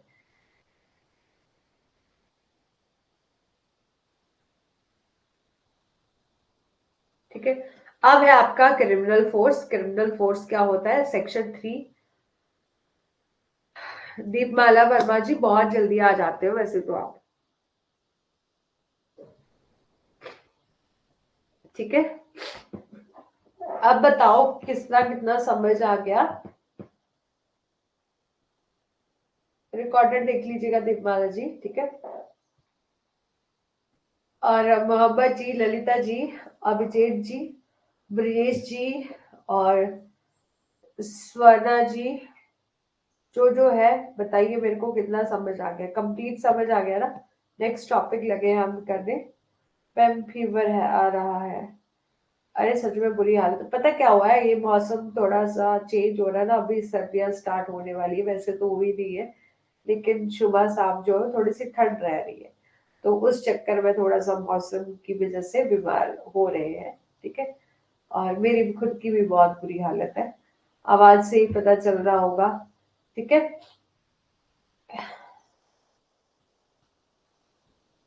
नहीं, मैं ये अपनी क्लासेस कंप्लीट करूंगी, मैं तो सोच रही हूँ जल्दी जल्दी कंप्लीट हो जाएंगे। ठीक है, लेकिन क्योंकि अभी देखो 5 यूनिट कंप्लीट, अब आपको ना अभी 1-2 दिन रुक जाओ, फिर आपको एक्स्ट्रा क्लासेस भी लगानी पड़ेगी जैसा कि हमने पहले भी लगाई थी। ठीक है,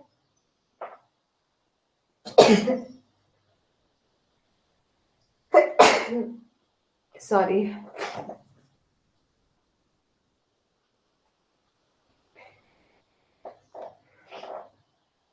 आप लोगों को आ रहा है, मेरा तो जाता ही नहीं है।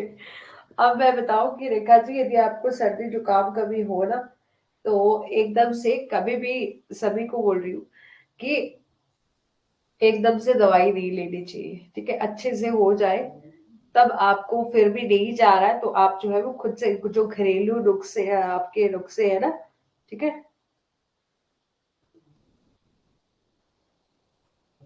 ठीक है, तो आप थोड़े से घरेलू उपचार करिए, काढ़ा वगैरह पिए, ठीक है। यदि आपको वो भी नहीं, जैसे कि मेरे को भी मतलब गर्म चीज जो है वो नहीं पचती है, तो उसके कारण बिल्कुल वैसे ही यदि दवाई लेते हो ना तो उससे नुकसान हो जाता है, स्पेशली जो सर्दी जुकाम होता है।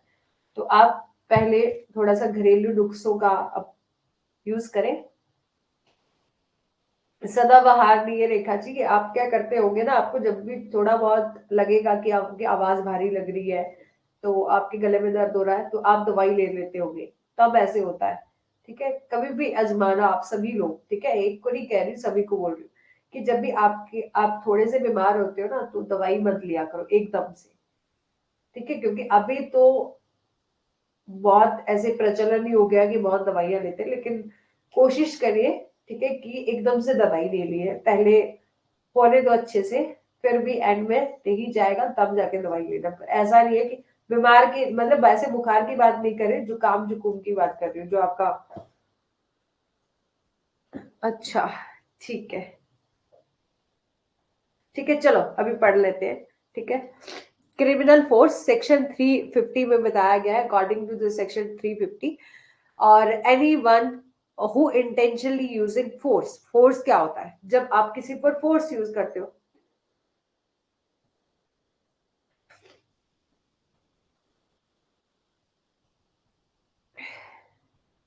अच्छा मोहम्मद जी,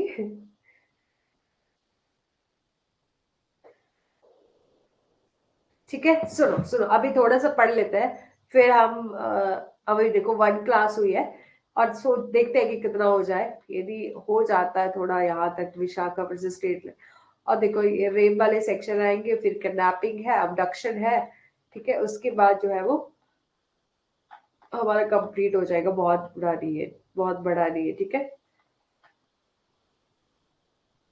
criminal force according to section 350, anyone who intentionally use force. जब कोई पर्सन इंटेंशनली, ठीक है, इरादे से जो है वो क्या करता है, यूज फोर्स, फोर्स का यूज करना। फोर्स यूज करना कि आपको ऐसे डराया जा रहा है, फियर पैदा किया जा रहा है, आपको इंजरी करी दी जा रही है आप, ठीक है।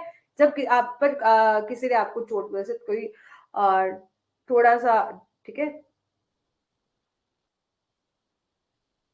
तो ब्रिजेश जी बाद में डिस्कस करिएगा इस सब चीजों को, ठीक है, ठीक है, चलो। क्रिमिनल फोर्स सेक्शन 350, ठीक है, सेक्शन 350 में दिया गया है, any one who intentionally use force against another person without that person consent in order to commit offense or intent or no, it is likely that by using of such force, और ठीक है, कि section 350 के अनुसार कोई भी अपराध करने के लिए उस व्यक्ति की सहमति के बिना जानबूझकर, मतलब उस व्यक्ति की सहमति से बिना या जानबूझकर किसी अन्य व्यक्ति के खिलाफ जब आप बल का प्रयोग करते हो, फोर्स का यूज करते हो, ठीक है, और या आप जो है वो क्या करते हो, इरादा रखते हो, मतलब आपकी इंटेंशन है कि, और आप जानते हो कि इस तरह का यदि मैं फोर्स यूज करूंगा तो या तो वो पर्सन को इंजरी हो जाएगी, ठीक है, या तो उस पर्सन को फेयर हो जाएगा। जैसे आप किसी को ऐसे डरा रहे हो तो दूसरे पर्सन के मन में ऐसे डर पैदा हो जाएगा, झुंझलाहट पैदा हो जाएगी, ठीक है।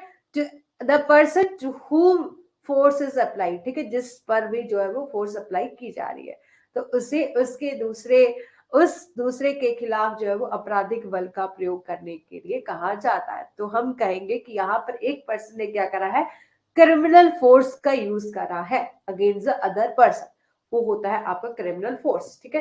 कि देखो कि या तो आपको किसी ने चोट पहुंचाई, या तो आपको इस तरह से डराया, मतलब इस तरह से ऐसे आपकी तरफ ऐसे इशारा किया जिससे कारण क्या हो गया, आप डर गए, ठीक है। तो ये आता है क्रिमिनल फोर्स, ठीक है। अब है एसेंशियल, क्या है क्रिमिनल फोर्स के, बोले इंग्लिश लॉ में criminal force is a analogous to battery, ठीक है। बोला है कि जो अंग्रेजी कानून है, इंग्लिश कानून है, ठीक है, इंग्लिश लॉ है, जिसमें जो क्रिमिनल फोर्स है उसे हम बैटरी कहते हैं, ठीक है। और which refer the intentional infliction of force, ठीक है, कि जिसमें बोला है कि एक व्यक्ति के द्वारा उसकी सहमति के बिना दूसरे पर जानबूझकर बल को संदर्भित करता है, ठीक है, और force any person to another और विदाउट हिज असेंट, ठीक है, जानबूझकर बल देने को मतलब फोर्स यूज करने को संदर्भित ये करता है। सेक्शन 349 में क्या बताया गया है, use of force. Use of force क्या होता है आपका 349 में बताया गया, और हमने क्रिमिनल फोर्स किस में देखा, 350 में देखा। ठीक है, 349 में क्या है आपका use of force. Use of force क्या होता है, such force must be use purposefully, कि आप जब फोर्स यूज कर रहे हो जो जिसका यूज किसके लिए किया जाता है, पर्पसफुली, मतलब कि उद्देश्य है आपका कि आप किसी को डराना चाहते हो या किसी को चोट पहुंचाना चाहते हो, ठीक है, उसके लिए आप जो है क्या कर रहे हो, फोर्स का यूज कर रहे हो।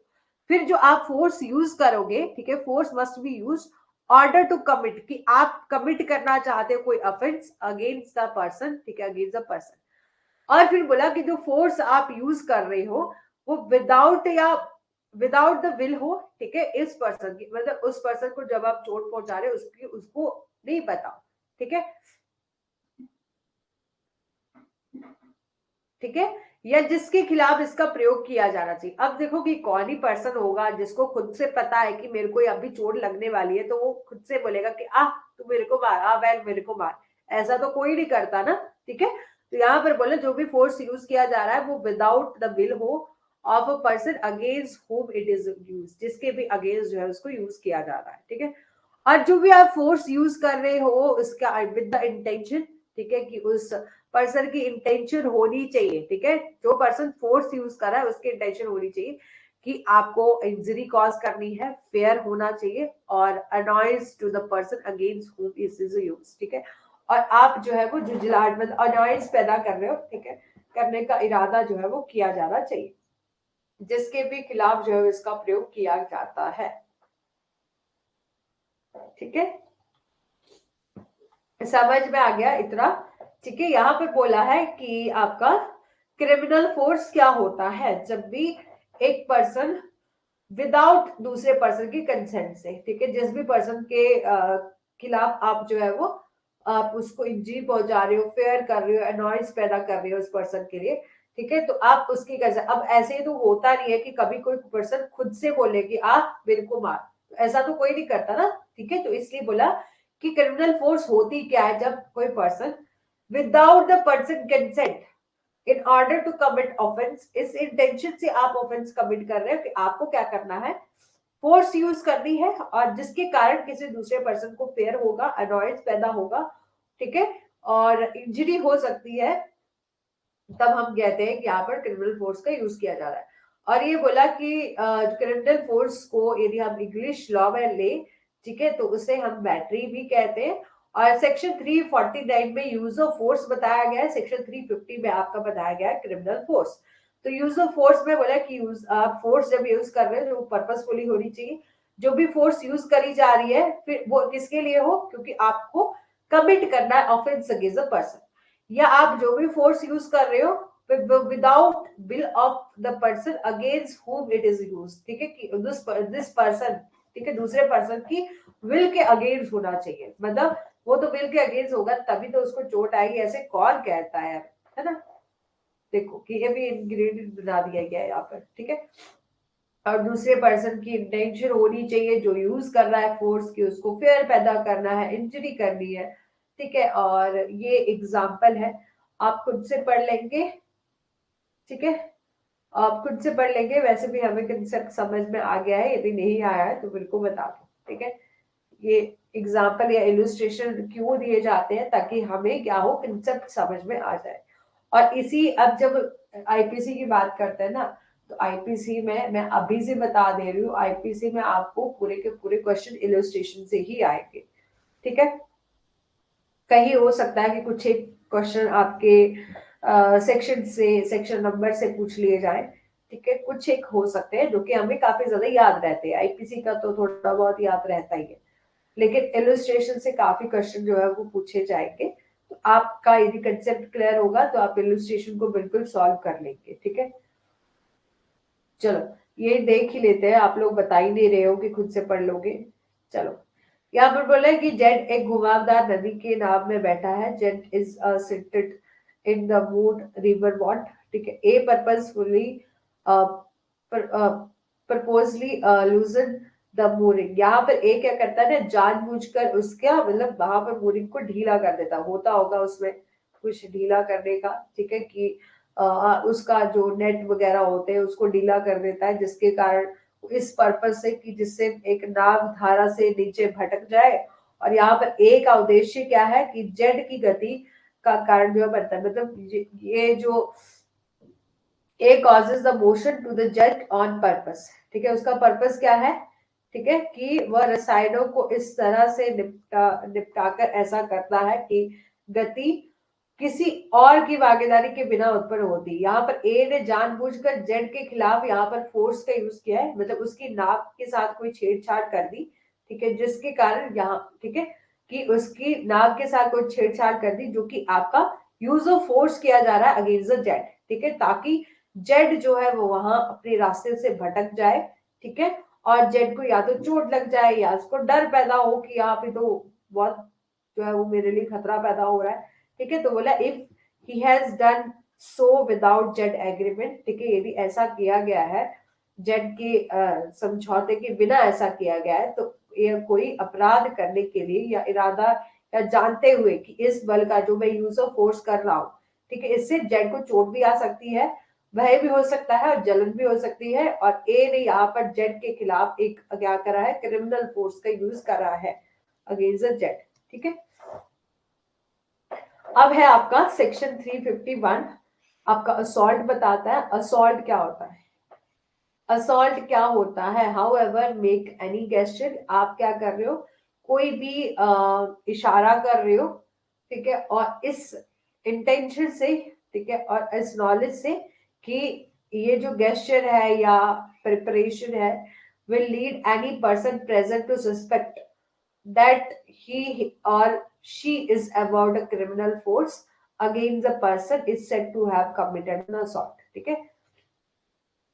कि सेक्शन 351 में ये बोला कि जब कोई भी इरादे या ज्ञान के साथ कोई इशारा या तैयारी करता है, ठीक है, तो इस इरादे और तैयारी की से उपस्थिति में उपस्थित किसी भी व्यक्ति को संदेह होगा कि उस व्यक्ति के खिलाफ आपराधिक बल का प्रयोग करने वाला है, ठीक, या तो उस पर हमला करने वाला है, वो आपका क्या होगा, असॉल्ट होगा।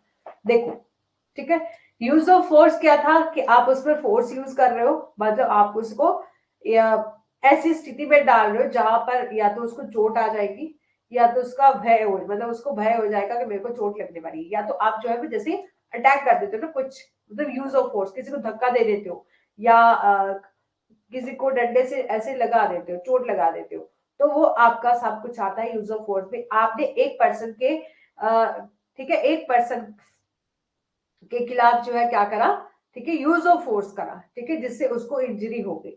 और असोल्ट क्या होता है, असोल्ट होता है जब आप ऐसे बॉडी गेस्चर कर रहे हो, मतलब आप उसको ऐसे इशारा कर रहे हो कि मैं उसको डरा रहा हूँ, ठीक है, इशारा कर रहे हो कि अब तो तेरा नंबर लगने वाला है, मैं ऐसे बता रहा हूँ कि अब तो तेरा जो है वो कल्याण होने वाला है, मतलब ऐसे गेस्चर या ऐसी प्रिपरेशन कर रहे हो आप जिससे क्या हो, किसी दूसरे के मन में फियर पैदा हो जाए कि वो पर्सन क्या करने वाला है, मेरे को फोर्स यूज करने वाला है, ठीक है, मतलब आप सिर्फ उसको डरा रहे हो, ठीक है, तब हम कहेंगे कि उसने क्या करा है, कमिट करा है असॉल्ट, ठीक है।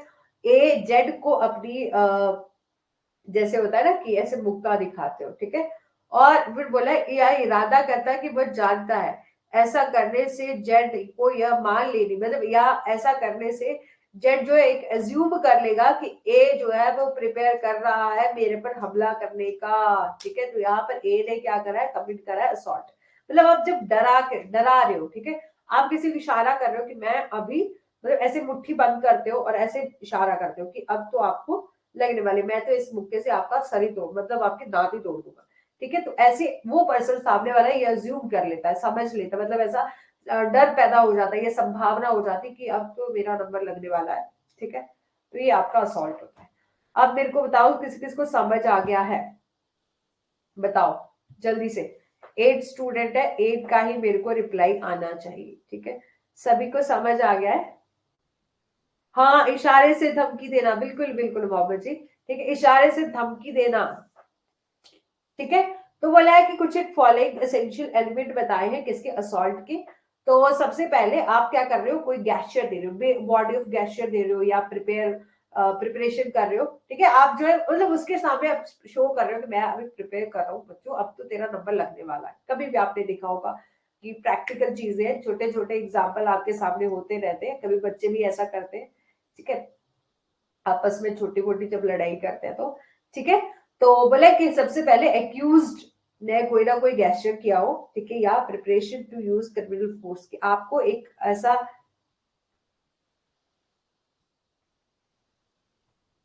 ठीक है,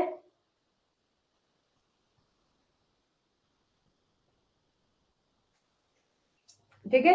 सच गेस्चर और प्रिपरेशन, जो भी आपका गेस्चर है या प्रिपरेशन है, वो made in presence of a person in respect,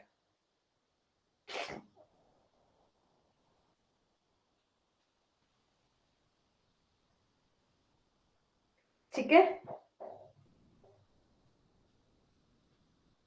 अच्छा, मुंडी हिला रहा मैंने बोला पता नहीं क्या लिखा है चलो ठीक है, समझ आ गया ना, कोई चक्कर नहीं है। चलो, ठीक है। अब सुनो कि आप क्या कर रहे हो, ठीक है, समझ आ गया ना। ठीक है, तो पहला बोला कि एलिमेंट क्या है यूज आपके असॉर्ट के, तो पहला कि एक्यूज ने कुछ ऐसा मतलब गेस्चर दिया कोई, ठीक है, कोई ऐसा गेस्चर दिया और प्रिपरेशन किया, जिसकी क्या करने का कि आप ऐसा शो कर रहे हो कि आप, आपके खिलाफ जो है क्या होने वाला है, क्रिमिनल फोर्स यूज होने वाला है, कि एक डंडा दिखाया और ऐसा शो किया कि अब तेरी तो हड्डियां टूटने वाली है ना, तो ये होता है आपका असॉल्ट। और सच गेस्चर और प्रिपरेशन जो आप कर रहे हो is made in the presence of a person and respect, मतलब उस पर्सन की प्रेजेंस में होना चाहिए जिसके लिए आप जब जिसको डरा रहे हो। देखो कि एक पर्सन ना, ए जो है वो बी को क्या बोल रहा है, अब तेरा नंबर लगने वाला है, ठीक है, और ऐसे ही उसको इशारा कर रहा है, ठीक है, तो इसकी प्रेजेंस होना बहुत जरूरी है, जिसको भी आप डरा रहे हो, ठीक है। तो जो गेस्चर या प्रिपरेशन जो भी की जा रही है वो उस पर्सन की प्रेजेंस में होनी चाहिए जिसके लिए वो की जा रही है, ठीक है। और द एक्यूज्ड हैज इंटेंशन, और यहाँ पर इस पर्सन को की इंटेंशन होनी चाहिए और उसको नॉलेज होना चाहिए, जो कि मैं यहाँ पर गेस्चर या प्रिपरेशन करवा रहा हूँ, जिससे क्या हो, इस पर्सन के मन में अप्रीहेंशन पैदा हो जाएगी, डर पैदा हो जाएगा, जो विक्टिम है ये पर्सन जो है उसके माइंड में डर पैदा हो जाएगा, ठीक है। तो दैट अ क्रिमिनल फोर्स जो है वो यूज होने वाली है, यानी कि मेरे खिलाफ जो है वो क्रिमिनल फोर्स यूज होने वाली है, अब तो मैं नहीं बचूंगा, ये इसको डर होना चाहिए, ठीक है। और जो भी आप गेस्चर कर रहे हो, प्रिपरेशन कर रहे हो, वो physical effects on a victim, ठीक है, उस पर जो है वो विक्टिम का मतलब इस पर जो है वो कोई ना कोई फिजिकल इफेक्ट जो है वो पड़ता होना चाहिए, ठीक है। अब डिफरेंस क्या है क्रिमिनल फोर्स असॉल्ट और हर्ट का, हर्ट आपने समझ लिया, असॉल्ट आपने समझ लिया, क्रिमिनल फोर्स समझ लिया। क्रिमिनल फोर्स होता है जब आप किसी को, फॉर एग्जाम्पल के लिए किसी को धक्का दे रहे हो, या किसी को आप जो है छोटी सी चोट पहुंचाने की कोशिश कर रहे हैं, मतलब आपने किसी को धक्का दे दिया, या आपने ठीक है, और आपका असॉल्ट क्या होता है, आप इसको इशारा कर रहे हो, ठीक है, कि आप ऐसा बॉडी गेस्चर कर रहे हो, ठीक है, कि इससे आपको चोट लगने वाली है। हर्ट क्या होता है कि आपने उसको धक्का दे दिया है, लेकिन इतना ज्यादा नहीं दिया कि उसकी जान ही चली जाए, बिल्कुल क्या हो, थोड़ी सी चोट उसको आई हो, ठीक है, ये होता है आपका हर्ट। अब हर्ट भी दो तरह का होता है, सिंपल हर्ट और ग्रेवियस हर्ट, जो कि हमने डिस्कस कर लिया है। इन आईपीसी में the term assault, criminal force और इंजरी, इन सभी के डिफरेंट डिफरेंट मीनिंग है, समझ लिए हैं हमने, ठीक है। एंड असॉल्ट क्या है, नथिंग मोर, बल्कि एक थ्रेट पैदा करना है, थ्रेट ऑफ वायलेंस, कि डर पैदा करना है आपको, ठीक है, कि आप जो है वो क्या कर रहे हो, थ्रेट पैदा कर रहे हो, डर पैदा कर रहे हो, ठीक है। That demonstrate as a willingness to use unlawful force, की आप जो है वो यूज करने वाले हो अनलॉफुल फोर्स और पोटेंशियल टू डू सो। और वेन द फोर्स जब यूज की जाती है transform into the criminal force, जब आप ना ऐसे डरा रहे हो, ठीक है, जब तक आप उसको डरा रहे थे तब क्या था, वो असॉल्ट था, जब आपने उस पर हिट कर दिया, मतलब उसको जो है वो उस फोर्स को वहां पर यूज कर दिया, तो ये क्रिमिनल फोर्स में आ जाएगा, ठीक है। और now the criminal force is defined किया गया है किस तरह से, कि कोई भी ऐसा एक्ट ऑफ क्रिएशन मोशन जिससे चेंज ऑफ मोशन हो जाए और stop is the motion without agreement of a person in order to commit offense, और विद इंटेंट टू नॉलेज, इस इंटेंशन से कि मेरा ऐसा करने से एक पर्सन को इंजरी हो जाएगी, फेयर हो जाएगा, इरिटेशन हो जाएगी, ठीक है। और फॉर इंस्टांस एक man, a man who appropriately wrapped his arm or around a lady, यहाँ पर बोला कि उदाहरण के लिए हम देखें, ठीक है। अब आपने समझ लिया ना, ठीक है। देखो कि जब तक ए पर्सन, ठीक है, यहाँ पर बी पर्सन को डरा रहा था, ठीक है, उसको इशारा कर रहा है कि अब तो तेरा नंबर लगने वाला है, तो ये क्या होगा, असॉल्ट होगा। और जैसे ही वो क्रिमिनल फोर्स का जो डरा रहा था उसको यूज कर दिया, ठीक है, उसको यूज कर दिया, जो उसने थ्रेट पैदा कर रहा था कि अब तो आपका नंबर लगने वाला है, और जब तक उसका यूज नहीं हुआ तब तक ये असॉल्ट होगा। जब इसका यूज हो जाएगा, मतलब इस पर्सन पर ये अप्लाई हो जाएगा, यूज हो जाएगा, तो ये क्या आ जाएगा, आपका क्रिमिनल फोर्स आ जाएगा, ठीक है। उदाहरण दिया है यहाँ पर कि एक आदमी जो अनुचित रूप से एक महिला की कमर के चारों ओर अपनी बाहों को लपेटता है और किसी व्यक्ति पर पानी छिड़कता है, या कुत्ते को किसी व्यक्ति पर हमला करने का आदेश देता है। मतलब यहाँ पर ये सब एग्जाम्पल बताया कि किसी व्यक्ति पर आप पानी भी छिड़क रहे हो, तो ये भी क्या है, आपका इलीगल फोर्स में आता है। और अपने कुत्ते को इशारा कर रहे हो कि चलो इस पर हमला करो, और वास्तव में आप कुछ भी कर रहे हैं जिससे शारीरिक नुकसान हो, चोट हो, बिना किसी अवैध बल का प्रयोग होता है, और यह उसे आपराधिक बल का अपराध जो है वो कहा जाता है। तब हम कहेंगे कि यहाँ पर क्या हुआ, कमिट किया गया है आपका क्रिमिनल फोर्स, ठीक है। और हालांकि अगर हम इस तरह के गैर कानूनी बल का प्रयोग एक शारीरिक पीड़ा या चोट लगती है, तो हम उसे क्या कहते हैं कि ये क्या है, हर्ट है। हालांकि जब हम बात करें कि जब आपने क्रिमिनल फोर्स का यूज कर दिया है और क्रिमिनल फोर्स का यूज करते हुए आपको बॉडली पेन हो गया, आपको सफर हो गया, इंजरी, तो ये क्या हो जाएगा, हर्ट आ जाएगा। और ये बताया गया है आपका सेक्शन 323 में, इसकी पनिशमेंट यहाँ पर बताई गई है, ठीक है। वैसे हर्ट कितने में बताया गया है, सेक्शन 319 में, और ग्रीवियस हर्ट कितने में, 320 में, और वॉलेंटरली आपका हर्ट बताया गया है, ठीक है, 323 में, ठीक है। अभी बताओ मेरे को, यहाँ पर समझ आ गया ना ये सब मीनिंग आपके जो कि हमने डिस्कस किए। कहाँ से हमने डिस्कस किया था, हर्ट से। देखो हर्ट हम क्या होता है, बॉडली पेन, 319 में हर्ट आता है, और बॉडली पेन होना चाहिए, ठीक है। ग्रीवियस हर्ट आता है सेक्शन 320 में, 321 में वॉलंटरी कॉजिंग हर्ट बताया गया, 323 में जो है वो इसकी पनिशमेंट बताई गई है, ठीक है। वॉलंटरी कॉजिंग हर्ट की जो है वो पनिशमेंट बताई गई है 323 में, ठीक है। फिर रहता है हर्ट और ग्रीवियस हर्ट में ऑन प्रोवोकेशन, ठीक है। रॉन्गफुल कन्फाइनमेंट डिस्कस कर लिया, रॉन्गफुल रिस्ट्रेन क्या होता है समझ लिया, क्रिमिनल फोर्स इंग्रेडिएंट, और आपका असॉल्ट, डिफरेंस बिटवीन असॉल्ट और आपका असॉल्ट और हर्ट। देखो जब तक एक पर्सन, ठीक है, जब तक एक यहाँ पर समझो कि ये पर्सन है, ये जब तक डरा रहा था बी को, ठीक है, या तो उसको मतलब ऐसे बॉडी अपनी मतलब ऐसी इशारे कर रहा था, ठीक है, कि अब आपका नंबर लगने वाला, तो क्या होगा था, ये असॉल्ट था, जिससे दूसरे पर्सन को डर पैदा हो रहा था कि हो सकता है कि मेरे मेरे को यहाँ पर अब पढ़ने वाली है, बहुत काम खराब होने वाला है, तो ये आपका असॉल्ट होगा। जैसे ही इसने वो आपका असॉल्ट, ठीक है, जो आपको यहाँ पर इशारे किए जाते उसका यूज कर दिया, उसको जो है जैसे कि उसका यूज कर दिया, उसको चोट इंजरी आ गई, ठीक है, मतलब जिसके कारण उसको इंजरी हो सकती है या फेयर पैदा हो सकता है, ये आपका क्रिमिनल फोर्स में आएगा। और जैसे ही क्रिमिनल फोर्स का यूज किया गया जिसके कारण किसी दूसरे पर्सन को बॉडली पेन हो गया, इंजरी हो गई, तो ये आपका क्या आएगा, हर्ट में आएगा, ठीक है। अब मेरे को बताओ, अभी बता देना है, जल्दी से समझ आ गया है, फिर हम हरासमेंट डिस्कस करेंगे। डरा रहा था असॉल्ट, जब उसको इंजरी हो गई तो ये हर्ट। जब डरा रहा था, जब असॉल्ट, ठीक है, और जब आपका यूज किया गया तो वो होगा क्रिमिनल फोर्स, और जब इंजरी हो गई तो वो होगा हर्ट। तीनों कंसेप्ट बिल्कुल क्लियर, ठीक है। ओके रेखा जी। जब उस क्रिमिनल मतलब उस फोर्स का यूज किया गया, मतलब जब डरा रहा था, जब आप पर अप्लाई कर दिया कि आपको जैसे डंडा दिखा रहा था, तो वो क्या था, असॉल्ट, आपको डंडे से जो है वो आपको यूज किया, उस डंडे का यूज आप पर कर दिया, तो आपका क्या आ जाएगा, क्रिमिनल फोर्स। और आपको इंजरी हो गई, बॉडली पेन हो गया, तो ये आपका आएगा हर्ट में। ठीक है, बाकी बताओ, समझ आ गया है? जल्दी से बताना है, समझ आ गया है? ब्रजेश जी, इशारे से धमकाया, असॉल्ट। अब उसकी ठीक है, उसकी पुश किया, यूज ऑफ फोर्स, यस। और आपका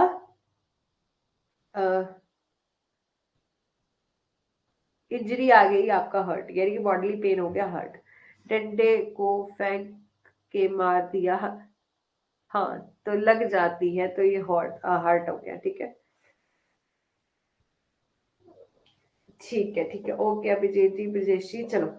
अभी आपका है नेक्स्ट, आपका हरासमेंट। ठीक है, हरासमेंट क्या रहता है, तो एक कोई भी एक्ट किया जा रहा है, एनी क्रिमिनल फोर्स भी की जा रही है कि किसी वुमेन की शीलता को भंग करने के लिए। ठीक है, मतलब उस जिसका एम क्या है, इंसल्ट करना है किसी वुमेन को, उसकी मॉडेस्टी को। इसका वर्ड जो कि आपका सेक्शन 354 में दिया गया ऑफ इंडियन पेनल कोड। और हमारी क्रिमिनल अमेंडमेंट एक्ट आया था 2013 का, जिसमें हमारे कई कई सेक्शन जो है वो जोड़े गए थे आपके 354 A B C D। ठीक है, जो कि आपके गैंग रेप के बारे में बताते हैं, स्टॉकिंग के बारे में बताते हैं, वॉयरिज्म के बारे में बताते हैं। तो ये आपके अलग अलग सेक्शन जो है वो जोड़े गए थे। ये कब जोड़े गए थे, क्रिमिनल लॉ अमेंडमेंट 2013 में जोड़े गए थे। अब 13 में किस तरह से जोड़े थे, तो जब हमारा रेप केस का मामला सामने आया था तब जोड़े थे। एक मिनट रुकना।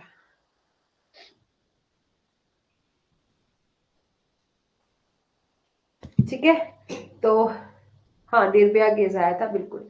ठीक है, तो यहाँ पर बोला कि an act of the act of any criminal force आप जब यूज कर रहे हो किसी वुमेन के खिलाफ, एम क्या है आपका, इंसल्ट करना, उस वुमेन को इंसल्ट करना है ऑफ हर मॉडेस्टी। और साथ ही साथ इस निर्भया केस के साथ ही साथ जो है वो आपके सेक्शन 376 में भी अमेंडमेंट हुई थी, ABCD जो है वो क्लॉज जो है उसमें भी जोड़े गए थे।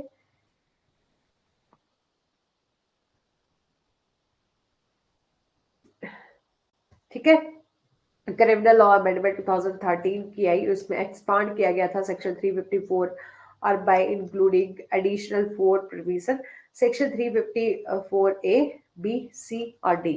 ठीक है, ये सारे क्या है आपके सेक्शन है। अब state of Punjab versus major Singh 1966, अब सुप्रीम कोर्ट ने ऑब्जर्व किया था कि आउटरेज ऑफ मॉडेस्टी होती क्या है ऑफ वुमेन, क्या है कि ऐसा क्राइम है जो कि इंसिडेंट इनडिसेंट इनडिसेंट बिहेवियर, मतलब कि अभद्र व्यवहार को यहाँ पर प्रदर्शित करता है। ठीक है, और नॉट द वुमेन एज। ठीक है, यहाँ पर कोई वुमेन की एज नहीं बताई गई है। ठीक है, कि आप किसी भी तरीके से किसी भी वुमेन को जब आप क्या कर रहे हो, उसकी उसको इंसल्ट करने की कोशिश कर रहे हो, मतलब जो उसकी, ठीक है, उससे इंसल्ट करने की कोशिश कर रहे हो, गलत व्यवहार उसके साथ कर रहे हो, ठीक है, तो वो आपका कहाँ पर आएगा, इस outrage of modesty of women में आएगा। तो ये ऐसा क्राइम है जो कि इनडिसेंट बिहेवियर से रिलेटेड है। ठीक है, जो कि किसी भी पर्टिकुलर एज यहाँ पर नहीं बताई गई है। ठीक है, और is to test to define the offence of outrage the modesty punishable है कहाँ पर, अंडर सेक्शन 354 IPC में। ठीक है, और कोई भी पर्सन यदि किसी महिला की शीलता को यानी कि उसकी इज्जत को भंग करने की कोशिश करता है, तो ये अपराध यहाँ कहाँ पर डिफाइन करा गया है, अंडर सेक्शन 354A में, 354 में डिफाइन करा गया है। और यहाँ पर 354 में ये पनिश किया गया है। साथ ही साथ ये जो सारे क्लॉज हैं वो अमेंडमेंट के दौरान जो है ऐड किए गए। यहाँ पर 354A में क्या बताया है, अब 354 में क्या बताया था, outrage of modesty of women के बारे में बताया गया था। ठीक है, और 354A में बताया sexual harassment and punishment for sexual harassment. ठीक है, कि आप किसी को सेक्सुअल हरास कर रहे हो, और पनिशमेंट क्या है सेक्सुअल हरासमेंट की। ठीक है, 354B में क्या बताया, असॉल्ट और use of force to women with intent to destroy. ठीक है, कि आप किसी वुमेन को डिस्टर्ब करने की कोशिश कर रहे हो, निर्वस्त्र करने का यहाँ पर इरादा रख रहे हो।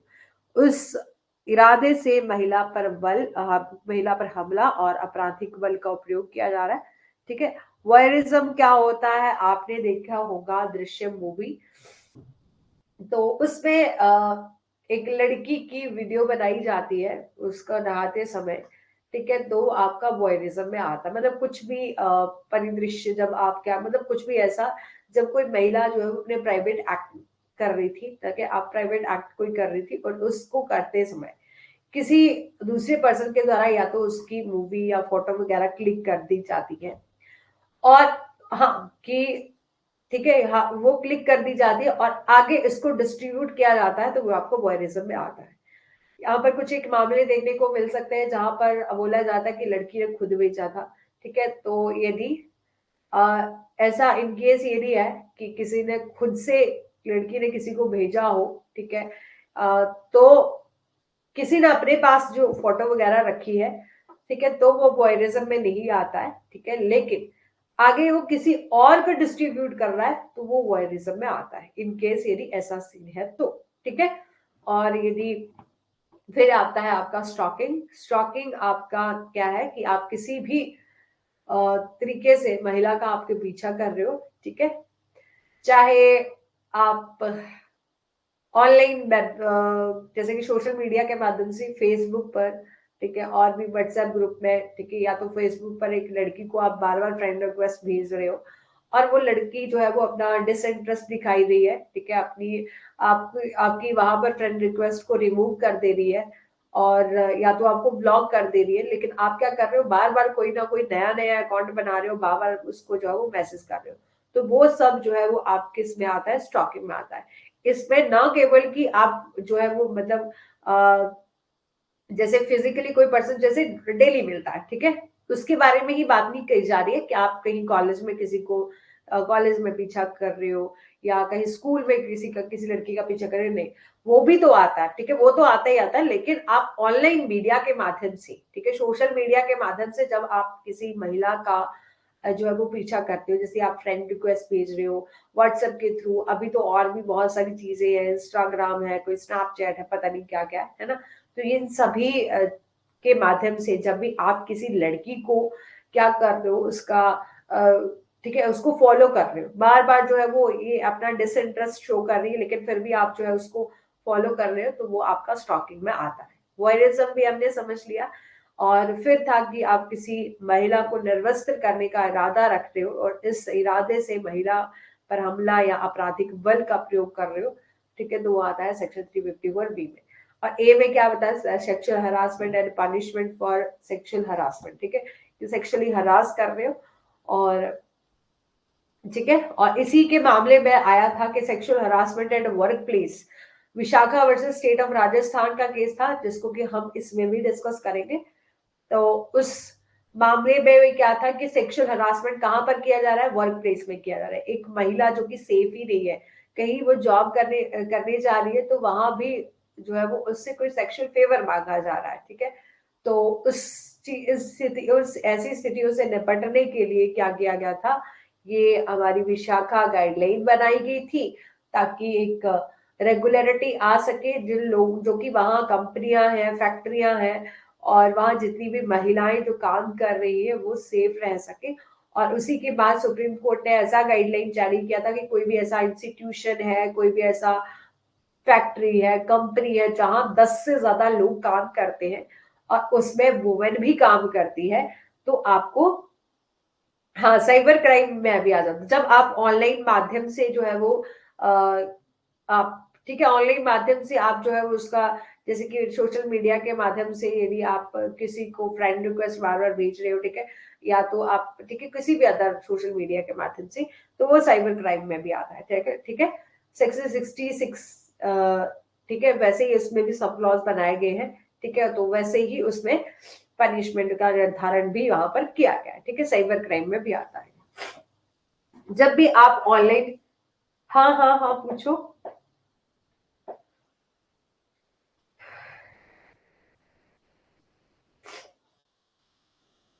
ठीक है, अब समझो था सेक्शन 354A, ठीक है। अ मेल हु इज एंगेज, एक पर्सन जो है वो एक पुरुष जो कि निम्नलिखित व्यवहारों में से किसी भी संलग्न है, ठीक है। यहाँ पे बोला है कि कोई भी पर्सन, एक मेल पर्सन है जो कि इंगेज होता है, ठीक है, कि कुछ एक ऐसे फॉलोइंग बिहेवियर, ठीक है।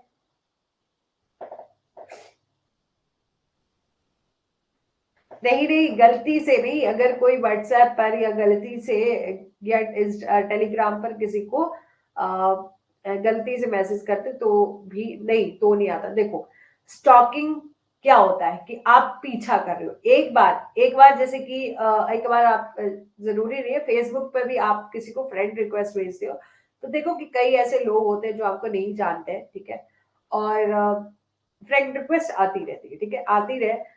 लेकिन आप, यदि आप क्या कर रहे हो कि किसी ने आपको फ्रेंड रिक्वेस्ट करा, आपने डिलीट कर दिया, उसने बार बार दोबारा से किया, आपने फिर से डिलीट कर दिया, या आपने एक्सेप्ट भी करा है, कॉन्टिन्यूस जब किया जा रहा है, ठीक है, आप कॉन्टिन्यूस जब उस चीज का मतलब प्रयोग करें। जो एक लड़की है उसने अपना डिसइंटरेस्ट शो किया, आपको ब्लॉक कर दिया, आपने किसी और अकाउंट से जो है वो उसको दोबारा से अकाउंट मैसेज किया, दोबारा से जो है वो उसने फिर से, तो मतलब यदि आप बार बार ऐसी हरकतें कर रहे हो ना तो आपकी आता है स्टॉकिंग में। और आपका वॉयरिज्म क्या है कि कोई पर्सन जो है वो अपना एक महिला का कोई ऐसा प्राइवेट एक्ट में जब वो महिला इन्वॉल्व है, उसका आप वीडियो क्लिप बना रहे हो, फोटोज बना रहे हो, ठीक है, कि जो कि एक सही नहीं है, ठीक है, जो कि एक गलत चीजों को बताती है, ठीक है। तो और महिला का इस तरह की फोटो अब आप जब पब्लिक करते हो तो उसकी वहां पर इंसल्ट होने का पूरे पूरे चांसेस है, मतलब उसकी इंटरेस्ट मतलब इंसल्ट हो जाएगी, ठीक है। तो उस जब उन फोटोग्राफ्स और वीडियोस को जब आप पब्लिकली करते हो, किसी और को भेजते हो, तो वो आता है आपका वॉयरिज्म में, ठीक है। और स्टॉकिंग आपका ये है, ठीक है। एक बार गलती से मैसेज कर दोगे ये नहीं आएगा, ठीक है। लेकिन क्योंकि एक बार तो चलो हो ही जाता है ना, कभी कभी रॉन्ग नंबर भी तो लग जाते हैं, फोन कॉल पर भी रॉन्ग नंबर लग जाते हैं, ऐसा कुछ नहीं है, ठीक है। तो ठीक है, कितना टाइम हुआ? एक तो ना बड़ी देर से मेरे को,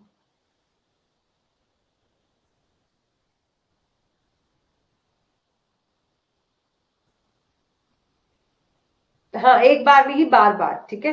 ब्लॉक करने के बाद भी अनदर अकाउंट से आपको मैसेज करे जा रहे हैं, ठीक है।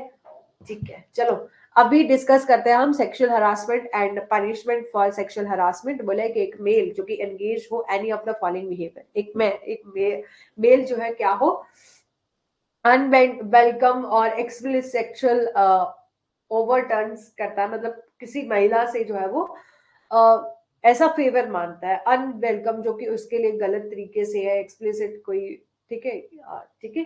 और फिर बोला कि रिक्वेस्ट करता और डिमांड करता है सेक्सुअल फेवर की, ठीक है, और exposing a woman to pornography against her will, ठीक है, कि और वो पर्सन जो है वो एक महिला को उसकी इच्छा के खिलाफ जाके पोर्नोग्राफी में उजागर करना चाहता है, ठीक है, या तो मेकिंग सेक्सुअली कि कोई भी ऐसी यौन टिप्पणियां करता है, ठीक है, कमेंट्स करता है, गलत कमेंट्स वो कर रहा है, ठीक है। तो वो आपका किस में आता है? सेक्सुअल हरासमेंट में आता है। Sexual harassment and punishment of the sexual harassment. अब है कि ये सब चीजें क्या होंगी, आपकी सेक्सुअल हरासमेंट में आएगी। यहां पर बोला है कि एनी मैन हु कमिट, जो कमिट करता है, जो कि यहाँ पर हमें बताया गया है, ठीक है, ये सब चीजें वो कमिट करता है, clause 1, clause 2, clause 3 and para 1, ठीक है। यहाँ पे बोला कि मस्ट बी पनिश्ड, वो पर्सन पनिशेबल होगा, रिगॉर्डियस इम्प्रिजनमेंट अप टू 3 ईयर, ठीक है, यदि वो इस तरह की हरकत करता है, ठीक है, यानी कि उसको बार बार जो है वो परेशान कर रहा है, ठीक है। कई बार होगा, आपने देखा होगा, ज्यादातर लोग जो है वो अपनी बेटियों को बाहर इसलिए नहीं भेजते, कंपनी वगैरह में जॉब करने के लिए इसलिए नहीं भेजते, क्योंकि वहां माना जाता है कि लोगों का मिथ है कि वहां जो है वो गलत तरीके की एक्टिविटियां होती हैं, लड़कियों का वहां पर फायदा लिया जाता है, कि कई बार क्या हो, प्रमोशन के चक्कर में या और भी अदर तरह के कई भी आपने देखे होंगे कि यदि आपको अब मतलब आपको वहां प्रमोशन देने के लिए कहा जाता है कि आपकी प्रमोशन हम कर देंगे, कोई सेक्सुअल फेवर्स मांगे जाते हैं, ठीक है। इस तरीके की एक्टिविटियां जो है वो वहां होती हैं, इसलिए गांव वाले लोगों का बहुत ज्यादा ऐसा भ्रम है उनको, ठीक है। वैसे तो एक्चुअली पता नहीं कि ऐसा होता है या नहीं होता, लेकिन होता होगा, है ना। होता होगा तभी तो ये सब चीजें जो है वो बनाई गई हैं। तो इसलिए वो गांव के लोग तो काफी, यस, रियलिटी है, हाँ, बट मैं बोलना नहीं चाहती थी यहाँ पर, ठीक है। तो चलो, कि इस चक्कर में ही काफी ज्यादा लोग जो है वो अपने बेटियों को जॉब पर नहीं, मतलब बाहर कंपनी वगैरह में नहीं भेजते, ठीक है। और भले ही जितनी मर्जी आप इंस्टीट्यूशन, मतलब कोई ऐसी कमेटियां बना लो, ये बना लो, वो बना लो, बट कोई भी नहीं, फायदा नहीं होता उससे, है ना। तो जो लोग, और खुद स्पेशली खुद जो कंपनियों में काम करते हैं ना, वो अपने घर में बहनों को, अपनी पत्नियों को अलाउ नहीं करते, सच में ऐसा तो है, ठीक है। तो फिर बोला कि यदि कोई ऐसा कर रहा है तो उसको कितनी पनिशमेंट मिलेगी, 3 ईयर की पनिशमेंट मिलेगी, और फाइन कितना होगा, ठीक है। और फाइन भी हो सकता है, जो कि यहाँ पर क्लियरली मेंशन नहीं किया गया है, लेकिन फाइन हो सकता है, दोनों भी हो सकता है। or any person who commit a crime or describe a paragraph or subsection 2 or punishable with any type of 1 year or the fine or both, ठीक है। अब है आपका एक केस जो कि हमने पहले भी डिस्कस किया, कई बार डिस्कस किया, इसका ईयर याद रखना है, 1997। किसी का जन्म का ईयर भी हो सकता है, ठीक है, 1997। इसको थोड़ा सा लिंक करके याद रख लेना, काफी इंपॉर्टेंट है और कई बार एग्जाम में पूछा जाता है डायरेक्टली। तो Vishakha versus state of Rajasthan का एक केस था, और यहाँ पर बोला है कि एक महिला के यौन उत्पीड़न के जघन्य अपराध से निपटने के लिए महत्वपूर्ण मामला सामने आया था, और की question was whether that enactment of the rule was regarding the safeguard of women from the sexual harassment at work, ठीक है। कि मुख्य सवाल ये था कि काम, मतलब जब आप महिला किसी वर्क प्लेस पर जाती है तो वहां पर यौन उत्पीड़न के मामले में महिलाओं की रक्षा के लिए नियमों के अधिनियम की आवश्यकता थी, ठीक है। तो यहाँ पर कोर्ट ने हेल्ड किया था कि court said that under article 14, 19(1)(g) और 21 ऑफ इंडियन कॉन्स्टिट्यूशन, जिसमें ये बोला है कि हर एक profession, trade, vocation shall provide, मतलब हर कोई भी ऐसा इंस्टीट्यूशन है, कोई भी ट्रेड है, कोई भी कंपनी है, कोई भी इंस्टीट्यूशन है, आपने देखा होगा कि जो कॉलेज या यूनिवर्सिटीज होती है, चाहे कि आपकी गवर्नमेंट है चाहे प्राइवेट है, वहां पर भी एक सेक्सुअल हरासमेंट कमेटी जो है वो बनाई जाती है, ठीक है। अभी इस केस के आने के बाद, और मतलब इस केस के आने के बाद क्या था ना, कि इस तरह का पर्टिकुलर लॉ बनाया नहीं गया था। तो यहाँ पर सुप्रीम कोर्ट ने गाइडलाइन इशू करी थी, विशाखा गाइडलाइन के नाम से जो जानी जाती थी, ठीक है।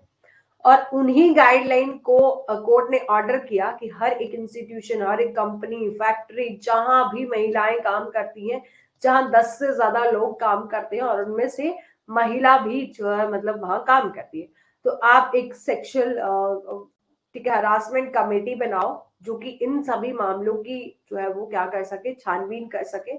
और यदि किसी महिला के साथ इस तरह का कुछ हो रहा है तो वहां वो कमेटी में क्या कर देगी, कंप्लेन फाइल कर सकती है, ठीक है। तो कोर्ट ने यही हेल्ड किया था, उसे हम विशाखा गाइडलाइन कहते हैं।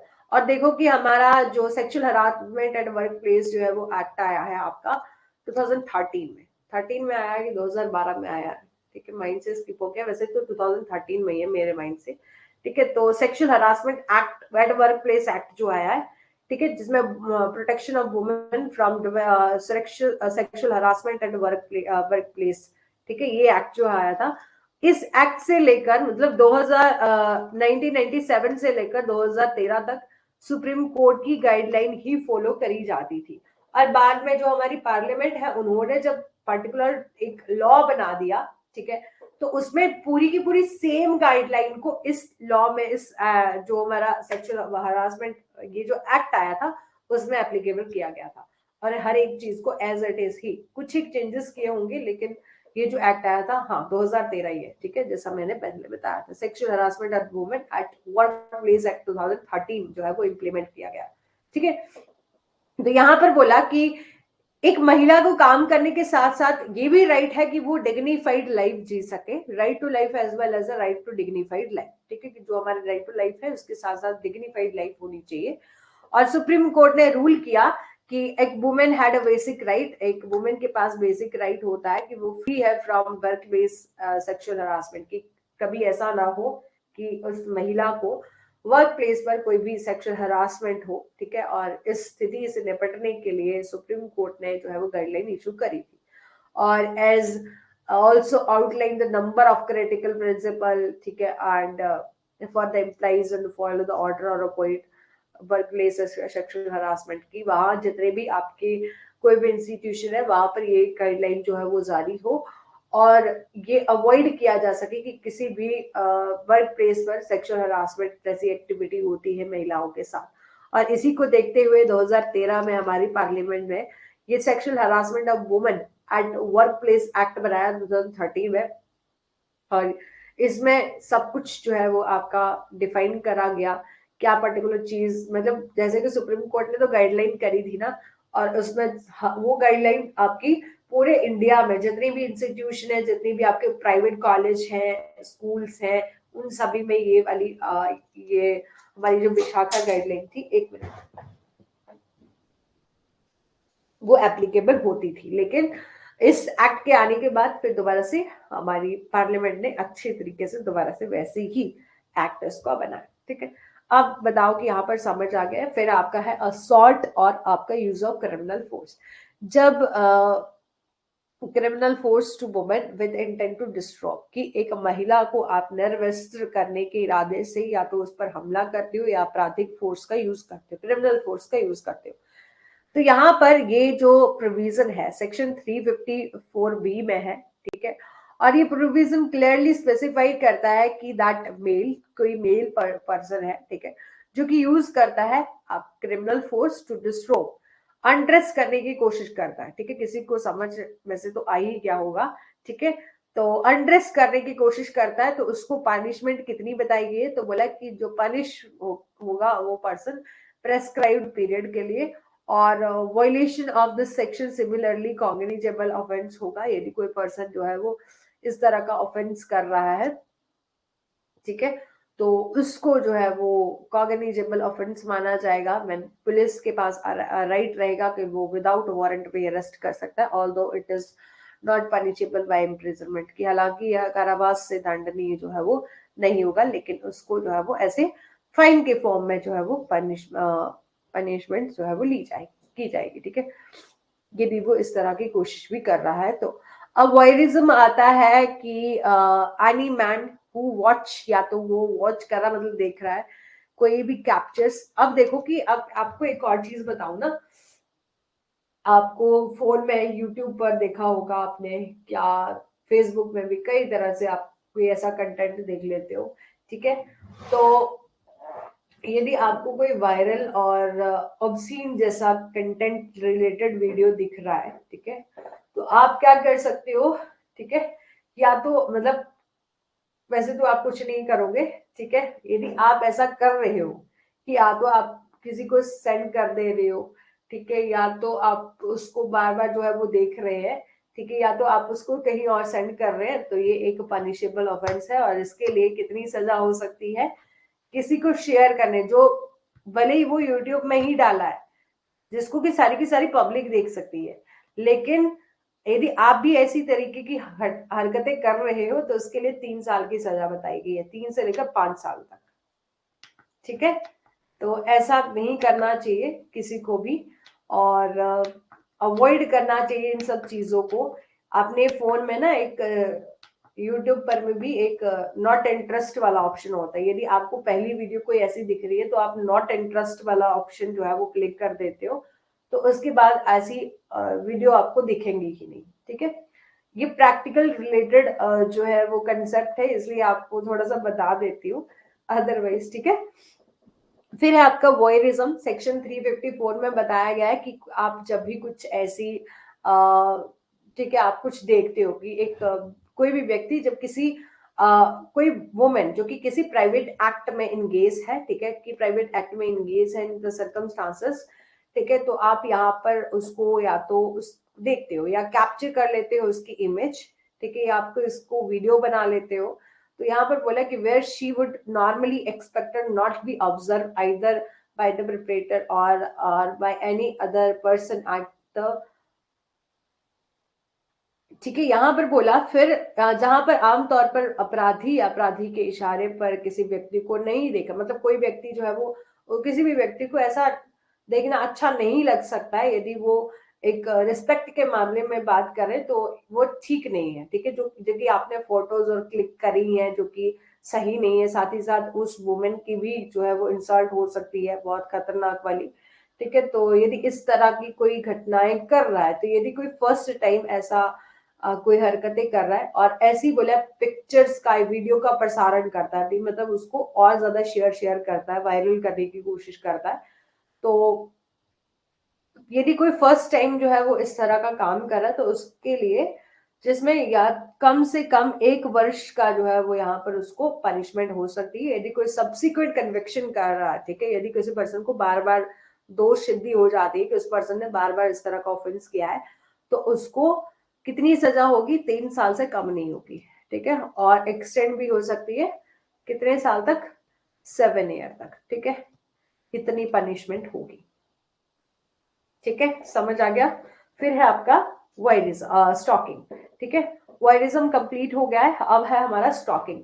स्टॉकिंग का क्या मतलब होता है कि आप किसी को फॉलो कर रहे हो, वुमेन को, एंड कॉन्सिस्टेंटली कांटेक्ट करने की कोशिश करते हो, कंटिन्यू कि आप जो है वो कांटेक्ट करने की कोशिश करते हो और seek to contact her in order to encourage intimate relationship despite his evident indifferences, ठीक है, कि एक महिला का अनुसरण करता है जो और उसकी स्पष्ट उदासीनता के बावजूद अतरंग संबंध को प्रोत्साहित करने में लगातार उसके संपर्क में करता, मतलब उसके कांटेक्ट में आता है, ठीक है, और या तो किसी वुमेन को ट्रैक करने की कोशिश करता है इंटरनेट के माध्यम से, ईमेल के माध्यम से, इलेक्ट्रॉनिक कम्युनिकेशन के माध्यम से, और commit an offence of stalking, तो हम उसे क्या कह सकते हैं, ठीक है, हाँ, 3 साल से लेकर एक्सटेंड होकर 7 ईयर तक हो सकती है, मतलब 3 साल से कम नहीं होगी और इसको एक्सटेंड किया जा सकता है 7 ईयर तक, ठीक है।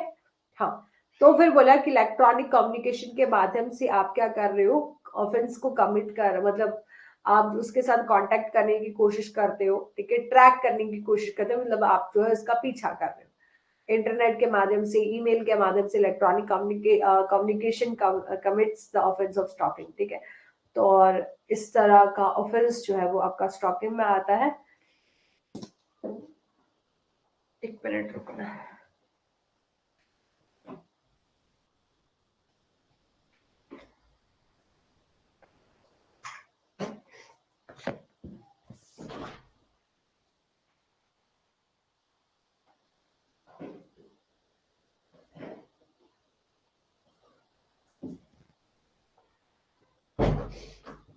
ठीक है, अब बताओ कि कितना समझ में आ गया, कंप्लीट जितना भी हमने किया।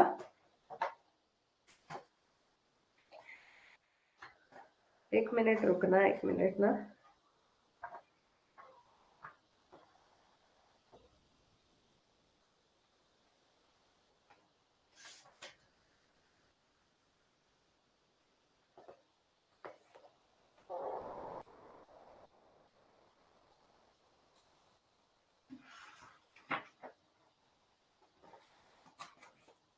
और उसको पनिशमेंट कितनी मिलेगी जो कि आपका स्टॉकिंग करेगा, सुनो, पनिशमेंट कितनी मिलेगी, कहां पर है, हाँ, स्टॉकिंग में। तो फर्स्ट कन्विक्शन में उसको पनिशमेंट होगी विच में भी एक्सटेंड ऑफ 3 ईयर, ठीक है, और आपका और लाइबल होगा फाइन के लिए भी, और सेकंड कन्विक्शन यदि है उसकी, कि यदि बार बार वो कोई ऑफेंस कर रहा है इस तरह का, तो उसको एक्सटेंड किया जा सकता है इम्प्रिजनमेंट को 5 ईयर तक, और फाइन भी जो है वो अकॉर्डिंग टू द सिचुएशन जो है वो लगाया जा सकता है, ठीक है। अभी समझ आ गया पनिशमेंट कितनी होगी, 3 ईयर टू लेकर 5 ईयर तक होगी, ठीक है, नॉट लेस देन 3 ईयर, और एक्सटेंड किया जा सकता है कब तक, 5 ईयर तक, और आपका फाइन प्लस फाइन भी लगाया जा सकता है, ठीक है। अब है आपका किडनैपिंग। 48 हो चुके हैं, अब मेरे को बताओ कि नेक्स्ट कर लेना अभी या कल ही करें। ठीक है, अब्डक्शन, किडनैपिंग, ये सब एक फॉर्म में है, हम पढ़ेंगे।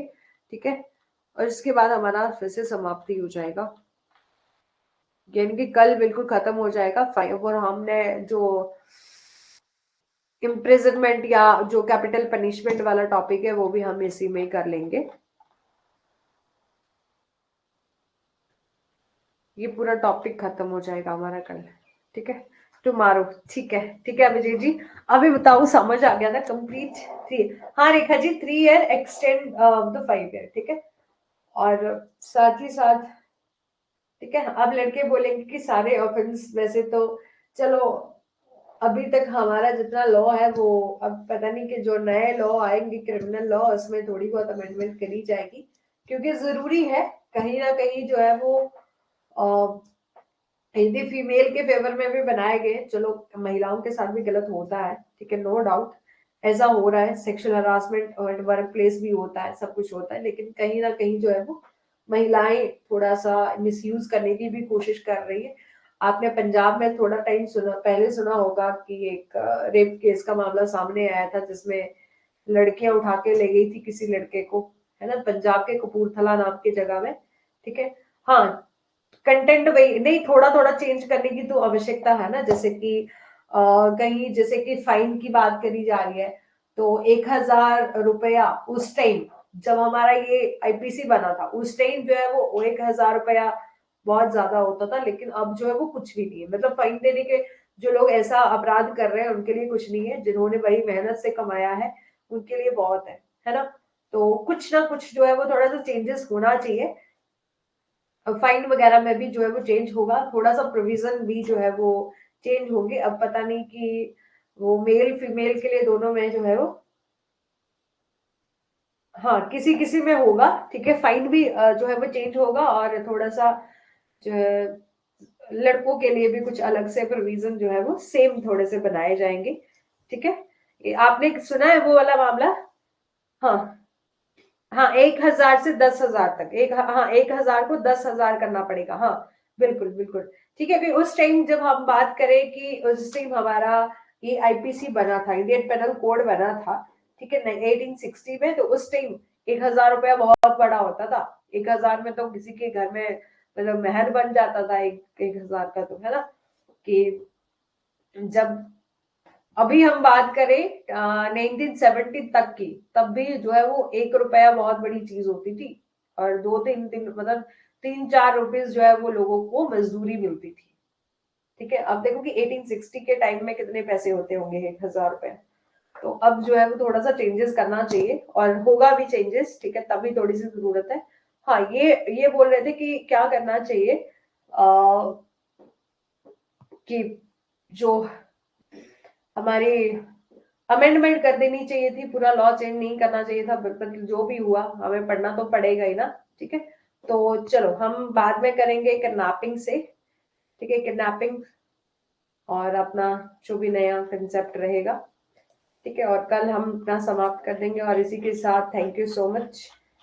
और किसी को कोई डाउट है तो अभी अभी पूछ लो, अदरवाइज हम क्लास को, सब में नहीं है, हाँ सब में नहीं होगा, कुछ कुछ चेंजेस करना जरूरी है, अदरवाइज जरूरी नहीं है। ठीक है, अब थैंक यू, आप लोग जा सकते हैं। और